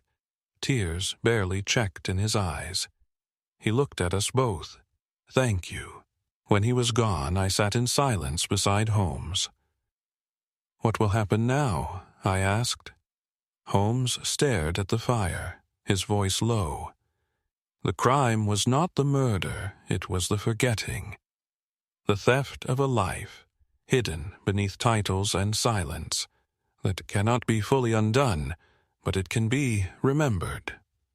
I looked over at the bookcase, where the scroll lay hidden again. And the sisterhood? Holmes smiled faintly. They left no monument, no books, only stories whispered in the bloodlines of the forgotten. But they were not destroyed, only patient. He rose. Come, Watson. I believe this case has one final turn. And it begins, as so many endings do, in the rain. Chapter 13. The Final Attempt to Escape. It was not long after Edward Roth's quiet departure that Holmes made preparations for our next, and, as it would prove, final pursuit in this strange and winding case. The fire in Baker Street still crackled, with faint heat, but Holmes had already moved with deliberate haste, retrieving a long oilskin coat and placing several folded pages into the inner lining of his travel bag. "Where are we going?" I asked, already shrugging into my own coat. "To Kingsbridge Hall," Holmes replied, lacing his boots. "A rural estate north of Lewes. It has passed through 4 generations of Ashcrofts, and is now under the stewardship of Vincent Ashcroft's cousin, Edmund. The estate Vincent sought to protect. Indeed, if there is any final record of the bloodline inheritance, something the Concordium couldn't erase, it will be found there. And if Vincent Ashcroft has not truly left London, I expect he is making his way there even now." I blinked. "You think he'll destroy what remains?" "I believe he will try," Holmes said grimly, "but he may have underestimated the ghost he's been chasing. The sisterhood has long arms and longer memories." By evening, we were on horseback, along a narrow road through the fields of Sussex, where the wind howled low against the ridges, and the crows flitted from tree to tree as though whispering secrets to one another. The rain had stopped but left behind a lingering mist that curled across the fields like a living veil. We arrived at Kingsbridge just past dusk. The manor was an imposing edifice of pale stone and ivy-choked towers. Its windows were mostly dark, save for a faint flicker from the west wing. Holmes paused beside the gate and motioned for silence. "There," he said softly, pointing to the eastern side where a faint lantern bobbed in the mist. Through the fog we saw a solitary figure making their way across the lawn, a man in a deer dark greatcoat, hood drawn, glancing nervously over his shoulder. He disappeared behind a low hedge and did not re-emerge. "Vincent," I whispered. Holmes nodded, and if he's moving now, he intends to act before midnight. We crept along the rear wall of the estate and entered through a rusted servants', to which Holmes, with some effort, pried open with a thin blade. Inside, the halls were silent, but held that peculiar resonance I had come to recognize in houses hiding more than just history. It was the quiet of places that listened. We made our way to the west wing. Holmes had learned, through obscure legal ledgers and architectural records, that beneath Kingsbridge Hall lay a private archive, known only to the estate's heir, where certain ledgers, birthright records, and contested deeds had once been kept away from both Crown and Church. It was down that path that Vincent Ashcroft now fled. Holmes stopped before a small door at the end of the corridor. "Listen," he said. Muffled sounds, papers rustling, the scrape of wood, the low clang of a dropped object. Holmes raised a finger, then shoved the door open. Inside was a narrow chamber lined with old wooden cabinets. Dust danced in the air, and the scent of mildew and lamp oil clung thick in our throats. and there, by the far cabinet, stood Vincent Ashcroft, lantern in one hand, a stack of documents in the other, eyes wild. He spun to face us, his face drained of color. He spat. "You never left London," Holmes said coolly. "No," Ashcroft hissed, "because I knew you'd come. You couldn't leave it alone." He gestured to the cabinets. "You want proof, bloodlines, illegitimate heirs? Take them, take it all, and watch this country collapse under the weight of its own rot." He flung the lantern to the floor. It shattered. The oil spilled. Flames leapt up like a summoned beast. I rushed to stamp it out, but the fire had already licked its way along the dry timber. Holmes leapt forward, seizing Ashcroft by the collar and dragging him from the shelves as smoke filled the chamber. "Watson, the documents!" he barked. I reached into the fire as best I could, pulling free several half-scorched folders. One crumbled in my hand. Another I tucked inside my coat. Holmes dragged Ashcroft into the hall, coughing as flames crept out behind us. The fire was small, but in such a confined, dry archive, it would consume the chamber quickly. We collapsed into the cold stone corridor. Ashcroft wheezed, his face pale with fury. "You can't win, Holmes. Even if you prove her bloodline, they'll bury it again. Another concordium will rise. There's always someone willing to protect the lie." Holmes stood perhaps, but not tonight. He turned to me. "Did you recover anything?" I opened my coat and handed him the last intact ledger. Holmes flipped through the charred pages. There, amid lists of birthrights and sealed declarations, was the entry he sought.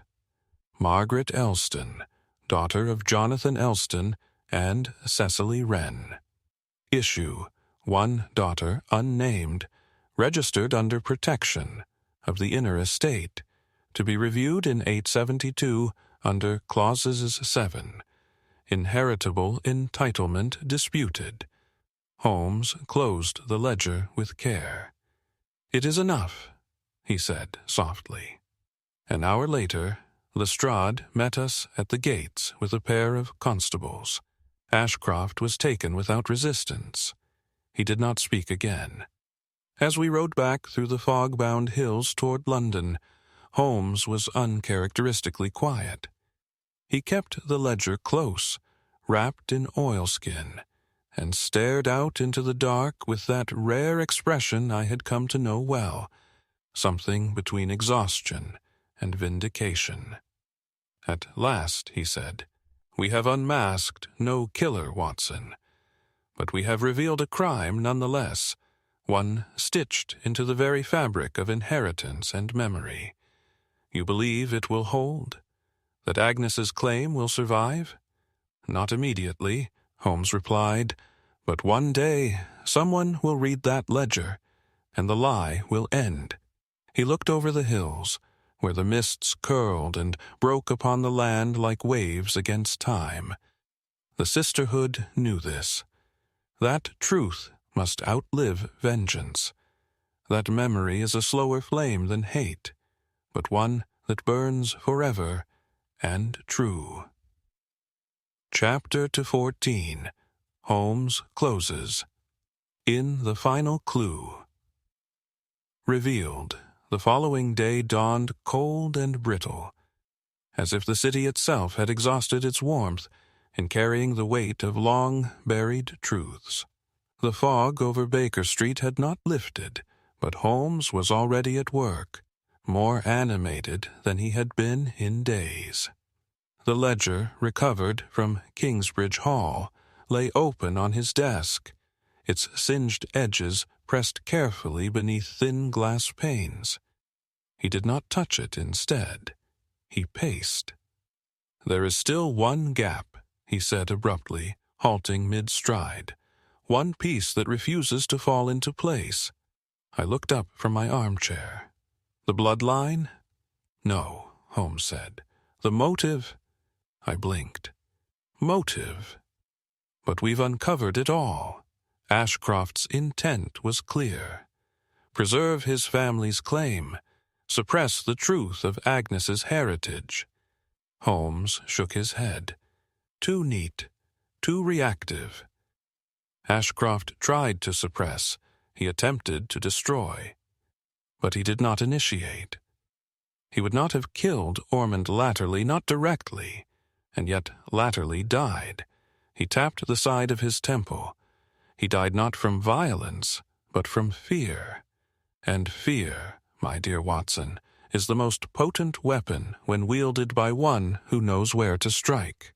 He returned to the desk and pulled out the journal, entries of Ormond Latterly, those smudged notations Agnes had preserved from the attic. One, nearly illegible, bore a curious line. They said she still watches, that her eyes never closed. But how can she be alive? Holmes held it up. Latterly believed Margaret Elston, or some vision of her, was alive. But we confirmed otherwise, I said. She died a decade ago. Exactly, Holmes replied. But someone went to great lengths to appear as her. Think, Watson, the cloak, the limp, the whispered phrases, the deliberate symbols. It was all performance. A beat passed. You're saying someone impersonated Margaret Elston? Holmes nodded. And that impersonation is what drove Latterly to madness. Not guilt, not prophecy, fear. The fear that death was not done with him. But who? I asked. He held up the now familiar owl and serpent calling card. Someone who had access to both Margaret's history and her daughter's life. Someone who walked freely between houses, between past and present. Someone who was trusted by both Ormond and Agnes. I felt the cold certainty creeping over me. The maid, I breathed. Sarah Endell. Holmes smiled without humor, or rather Sarah Elston. I stood abruptly. But that's impossible.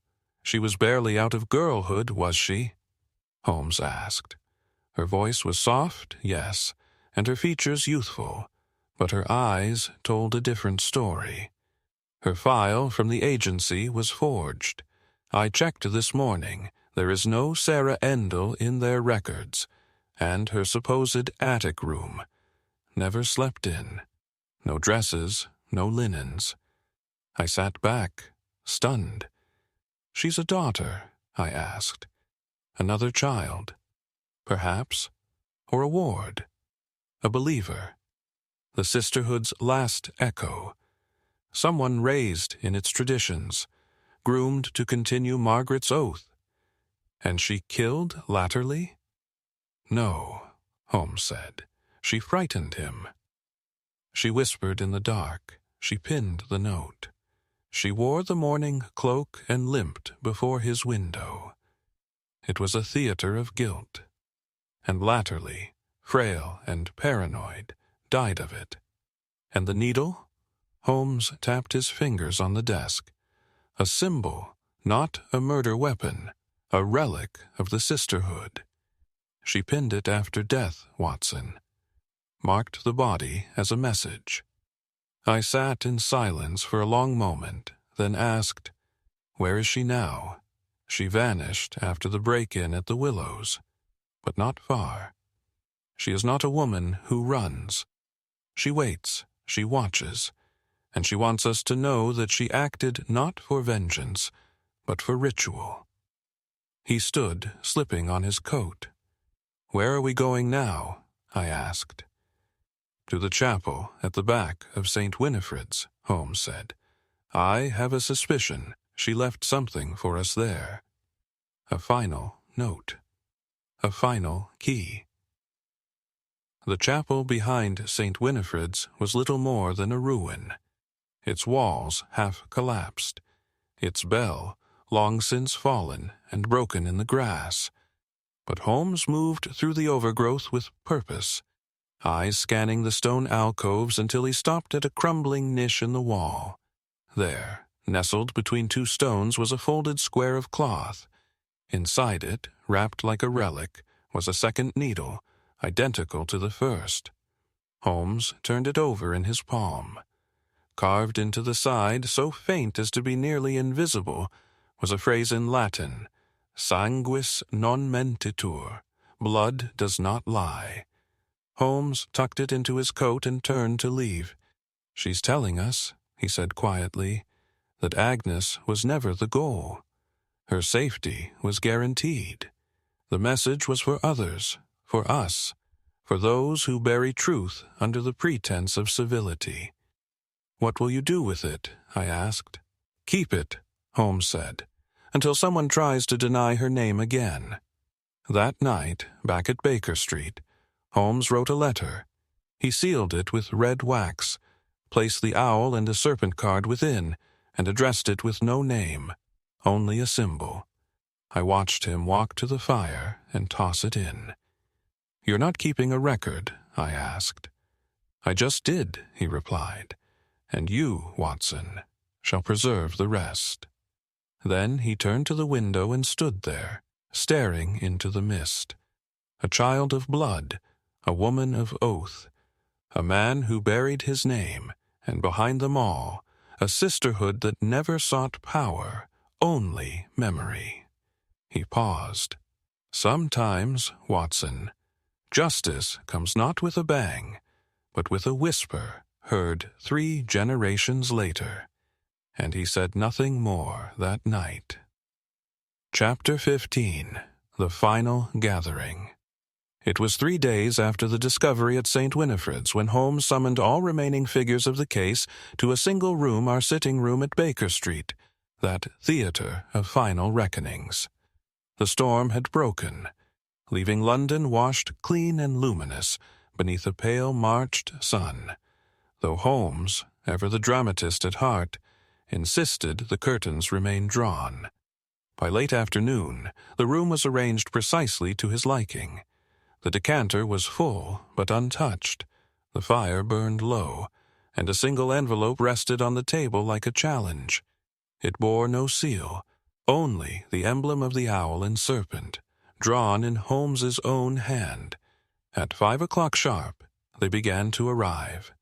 First came Inspector Lestrade, still bristling from his trip to Kingsbridge, and discomforted, as always, by Holmes's air of theatrical silence. Then Agnes Latterly, accompanied by a matronly woman in grey. Miss Clara Venner, the so-called aunt, who had raised her in Yorkshire, under Ormond Latterly's distant oversight. Agnes looked calmer now, more certain of herself, though her gaze flickered between Holmes and the others with visible apprehension. Next arrived Edward Roth. He entered quietly, wearing the same weather-worn coat and carrying the gravity of a man walking into the past. Agnes did not recognize him immediately. How could she? But something in her posture changed the moment she saw him. Not recognition, but intuition. He bowed his head to her. She did not look away. And finally, unexpected and uninvited, Vincent Ashcroft. Flanked by 2 plainclothes officers at Lestrade's insistence, Ashcroft stepped into the sitting room with a composed, almost disdainful air. His coat was immaculate, his silver cane gleaming. He said nothing. He didn't need to. Holmes allowed the silence to stretch. Then he rose and addressed the room. "Ladies and gentlemen," he said, "you are here not to hear the crime solved, but to see it fully understood. Every question must be given its answer, every thread pulled tight." He turned to Lestrade. "You may have arrested Mr. Ashcroft for unlawful break-in and attempted destruction of records, but you believed the motive was simple: protection of a family legacy. That is only partially true." He gestured to Agnes. "This young woman is not who she believed herself to be. She is neither orphan nor ward. She is the direct blood daughter of Margaret Elston, and not merely her daughter, but the inheritor of an erased claim." Gasps rippled through the room. Lestrade's brow rose while Miss Venner clutched Agnes's hand. Ashcroft remained expressionless. "Her father," Holmes continued, "is not Ormond Latterly nor R. Alstone, as we were led to believe, but Edward Roth." All eyes turned. Agnes inhaled sharply, her mouth parting as if to speak, but no sound came. Edward Roth took a single step forward. "I did not know," he said, his voice low and raw. "When they told me Margaret was dead, I searched. I never stopped. But they lied. They wanted her child forgotten. I let them frighten me into silence." Agnes rose. She looked at him, then at Holmes. "Why now?" she asked. "Why bring it all here?" Holmes turned to Ashcroft. "Because he still tried to erase it. The final ledger from Kingsbridge Hall bore the clause of inheritance, a clause buried in legal obscurity for decades. It named Margaret's issue, unnamed as potential claimant to the Ashcroft estate should the primary line falter." Lestrade blinked. "The estate?" Holmes nodded. "Currently entailed to Vincent Ashcroft and his cousin, but only because Margaret Alstone's child was believed dead." He stepped closer to the table.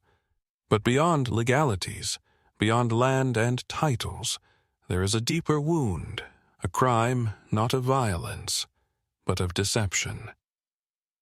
Margaret Alstone was not merely a wronged woman. She was part of something older, a sisterhood that recorded and preserved the sins committed in silence, a watchful, hidden order that left behind neither graves nor heirs, but oaths." He opened the envelope on the table and removed the second bone needle. Gasps again, softer this time. "This was left for us at the ruined chapel," Holmes said, carved with a single phrase: "Sanguis non mentitur." Blood does not lie. He did not, turned to Vincent Ashcroft. "You did not kill Ormond Latterly, but you created the theater in which his death was inevitable. You frightened him with shadows. You sent the maid. You directed the rumors. You even left calling cards meant to mimic the sisterhood's legacy. And yet," Holmes said softly, "you miscalculated." "How?" Ashcroft asked finally, speaking. "Because the sisterhood was not dead," Holmes replied. "It had endured, in quiet hearts, in those who remembered Margaret's words. The maid you used, she was one of theirs. She let you believe she served you. But in truth, she carried out their ritual." Ashcroft's jaw tensed. "You think she planned Latterly's death?" "No," Holmes said. "She only staged the final act. The guilt was already there. You merely supplied the props." He turned back to Agnes. "You, Miss Latterly, have a choice. You may claim the inheritance, you may reclaim the name, or you may choose, as your mother once did, to walk away from it all." Agnes looked at Edward Roth, then at Clara Venner, then finally at Ashcroft. "I don't want their land," she said. "I don't want their title." She stepped forward. "But I will not have my mother's name erased. Not again." She turned to Holmes. "What do I need to do?" Holmes gave her the scroll, the original registry entry from the vault, and nodded. "Sign nothing. Say nothing. Let the paper speak for you. It already has." When the others had gone and the room was once more quiet, Holmes returned to his chair and closed his eyes. "Well," I said softly, "do you consider it solved?" Holmes smiled faintly. "No, Watson, this was never a puzzle. It was a reckoning." He poured 2 glasses of brandy. We drank in silence as the fire burned low, and the weight of the past settled finally into ash. Chapter 16. The Reveal. Holmes breaks down the crime. The morning after the gathering passed in a strange hush, neither celebratory nor mournful, but charged with that rarest of atmospheres, resolution.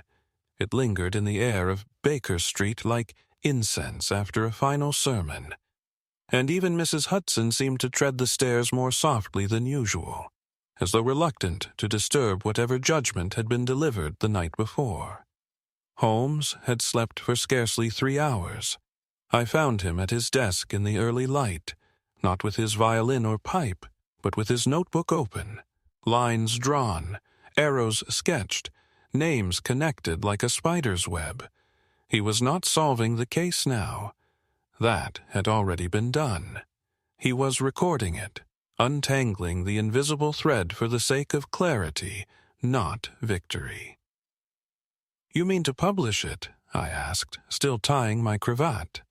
"In part," Holmes replied, without glancing up, "though some names will remain redacted. There are reputations to protect, not for their worth, but for their irrelevance. And the sisterhood?" He finally looked at me. "They will vanish again, Watson. Their work is done for now." He stood, tapped the notebook closed, and moved toward the hearth. "Shall we conclude the matter for the record?" he said, as if we had just begun a fresh chapter in a game of chess. I took my seat, nodding. Holmes drew himself upright, clasping his hands behind his back, and began to speak. Not for me, really, but for history.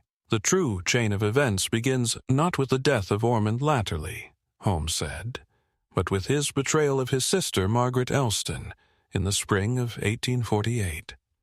She was cast out under the weight of scandal, pregnant, unwed, and dishonored by her own blood. "She survived," I interjected, "but was told the child had died." "Yes," Holmes said, "but the child had not died." John Elston, who later became Ormond Latterly, arranged the infant's adoption through the Concordium Scriptorum, a society not merely of solicitors, but of silencers. They arranged for the child's history to vanish, replaced by a forged lineage, but his guilt was not so easily erased. Holmes began to pace. Years later, Latterly reclaimed the girl, Agnes, and raised her under the lie of kinship, calling himself her uncle. He hoped, perhaps, that in giving her security, he might quiet the ghosts of his past. But the past was not silent, I said. "No," Holmes agreed, for Margaret Elston in her exile formed a sisterhood, not merely a resistance, but a record. She and a few others preserved the stories that others sought to bury. Their methods were symbolic, ritualistic. They used tokens, the bone needle, the owl and serpent, the Latin motto, not as tools of violence, but of memory.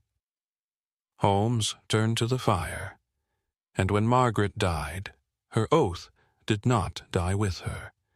The sisterhood persisted, though faintly. One of their own, Sarah, was placed inside the willows under the name Sarah Endell, watching both Agnes and Ormond. And when Vincent Ashcroft began his campaign to suppress the truth, Sarah intervened. "She was the figure at the window," I said slowly. "The one who frightened Ormond." "Yes," Holmes confirmed, She donned Margaret's mourning cloak, imitated her limp, whispered phrases in the dark. She did not kill Ormond latterly, but she performed the role of his conscience, and that was enough. His guilt killed him. And Ashcroft, I asked. He knew the threat Agnes posed to the family's claim over the estate, so he used the symbols of the sisterhood, cards, letters, even that stolen parchment, to escalate Ormond's fear. He hoped the old man would destroy the hidden records himself. Instead, Ormond hid them deeper. Holmes picked up the scorched ledger we had recovered from Kingsbridge and held it reverently. This book proved everything. The inheritance clause, the record of Margaret's lineage, the very name of the baronetcy that was quietly revoked once the scandal surfaced.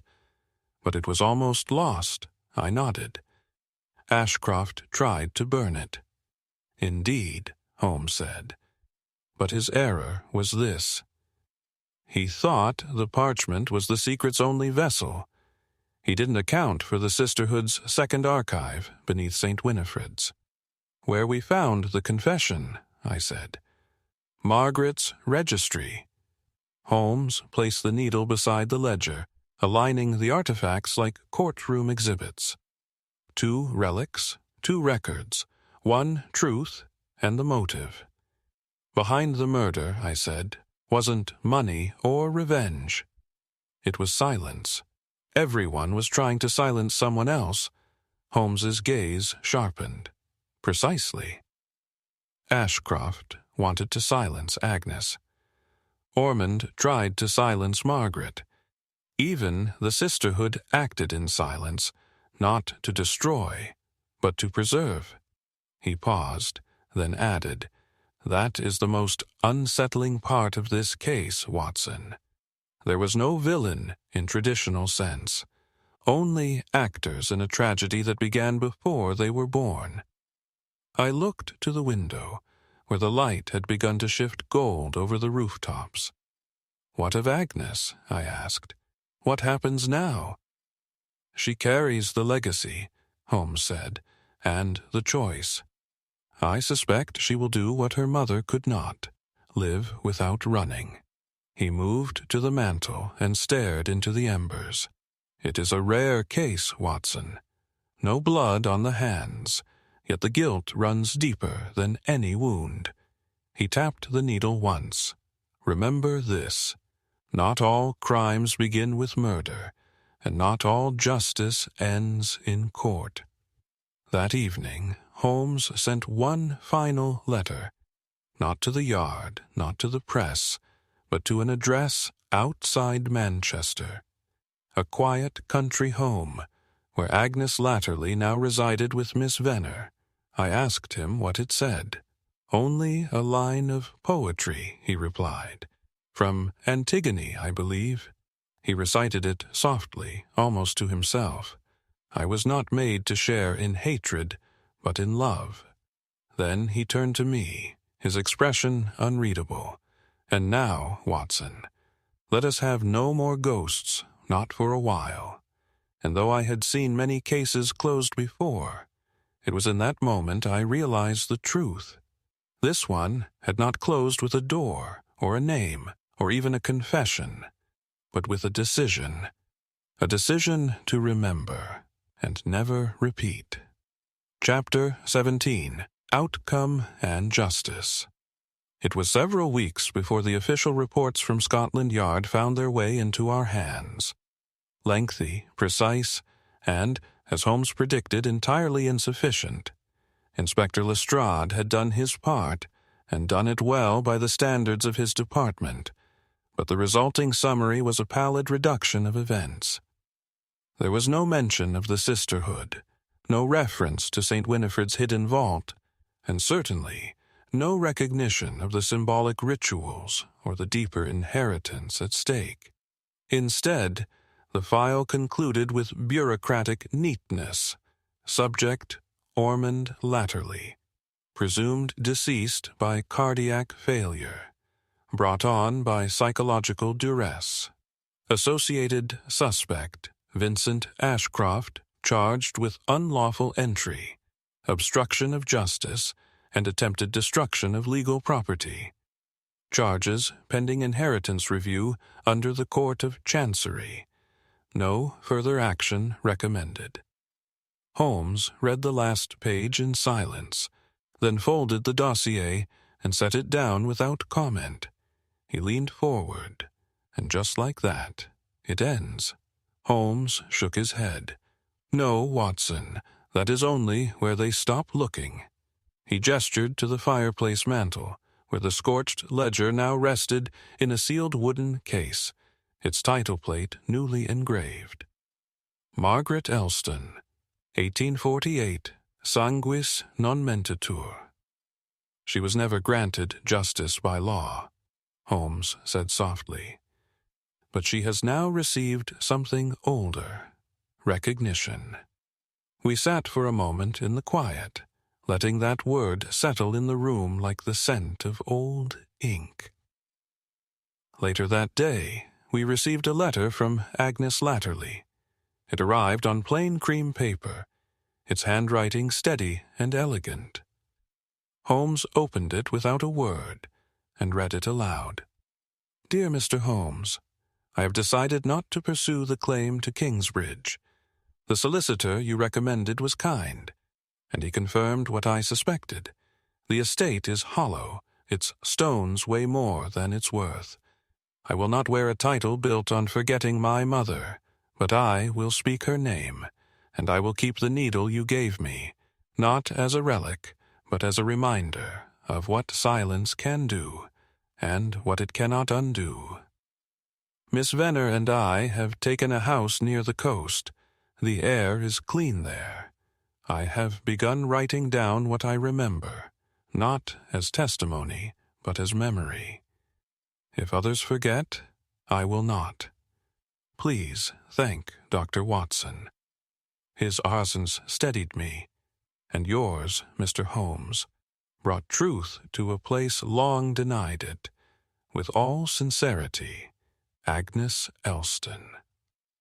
Holmes set the letter down and stared out of the window, his expression unreadable. She has chosen well, he said at last, to carry memory, but not vengeance. In the following weeks, the ripples of the case continued in subtler ways. Vincent Ashcroft's trial never fully materialized. With no concrete charge beyond attempted arson and trespassing, and with powerful allies still, murmuring in private chambers, the most serious accusations were quietly shelved.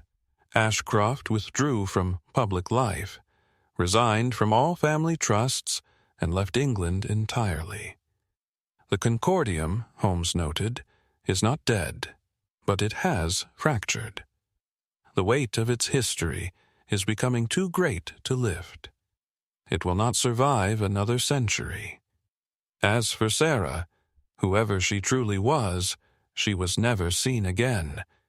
Not in London, not in Rye, not in any registry that Holmes could uncover.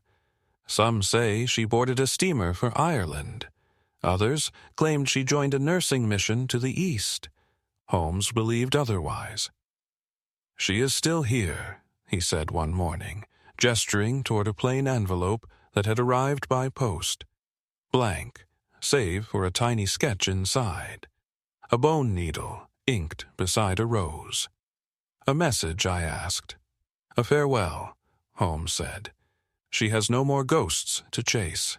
That spring, the cherry blossoms returned to Regent's Park in great abundance, and Holmes resumed his habit of morning walks. We spoke little of the case after that, less from avoidance and more from reverence. Some stories are like music boxes, best left closed after the final note. One morning, as we sat in the park under the pale sun, Holmes turned to me with a rare softness in his tone. Do you remember when you once asked me, years ago, whether I believe justice always prevails? I do, I said. You replied, "Not always, but sometimes it wins when no one is looking." Holmes smiled faintly. This was one of those times, I think. No courtroom, no applause, no headlines. And yet, something was made right. He stood brushing specks of pollen from his sleeve. "And that," he said, "is the only kind of justice worth chasing." As we returned to Baker Street, a new case waited on the desk. This one a theft from a city bank, with promising signs of forgery and intrigue.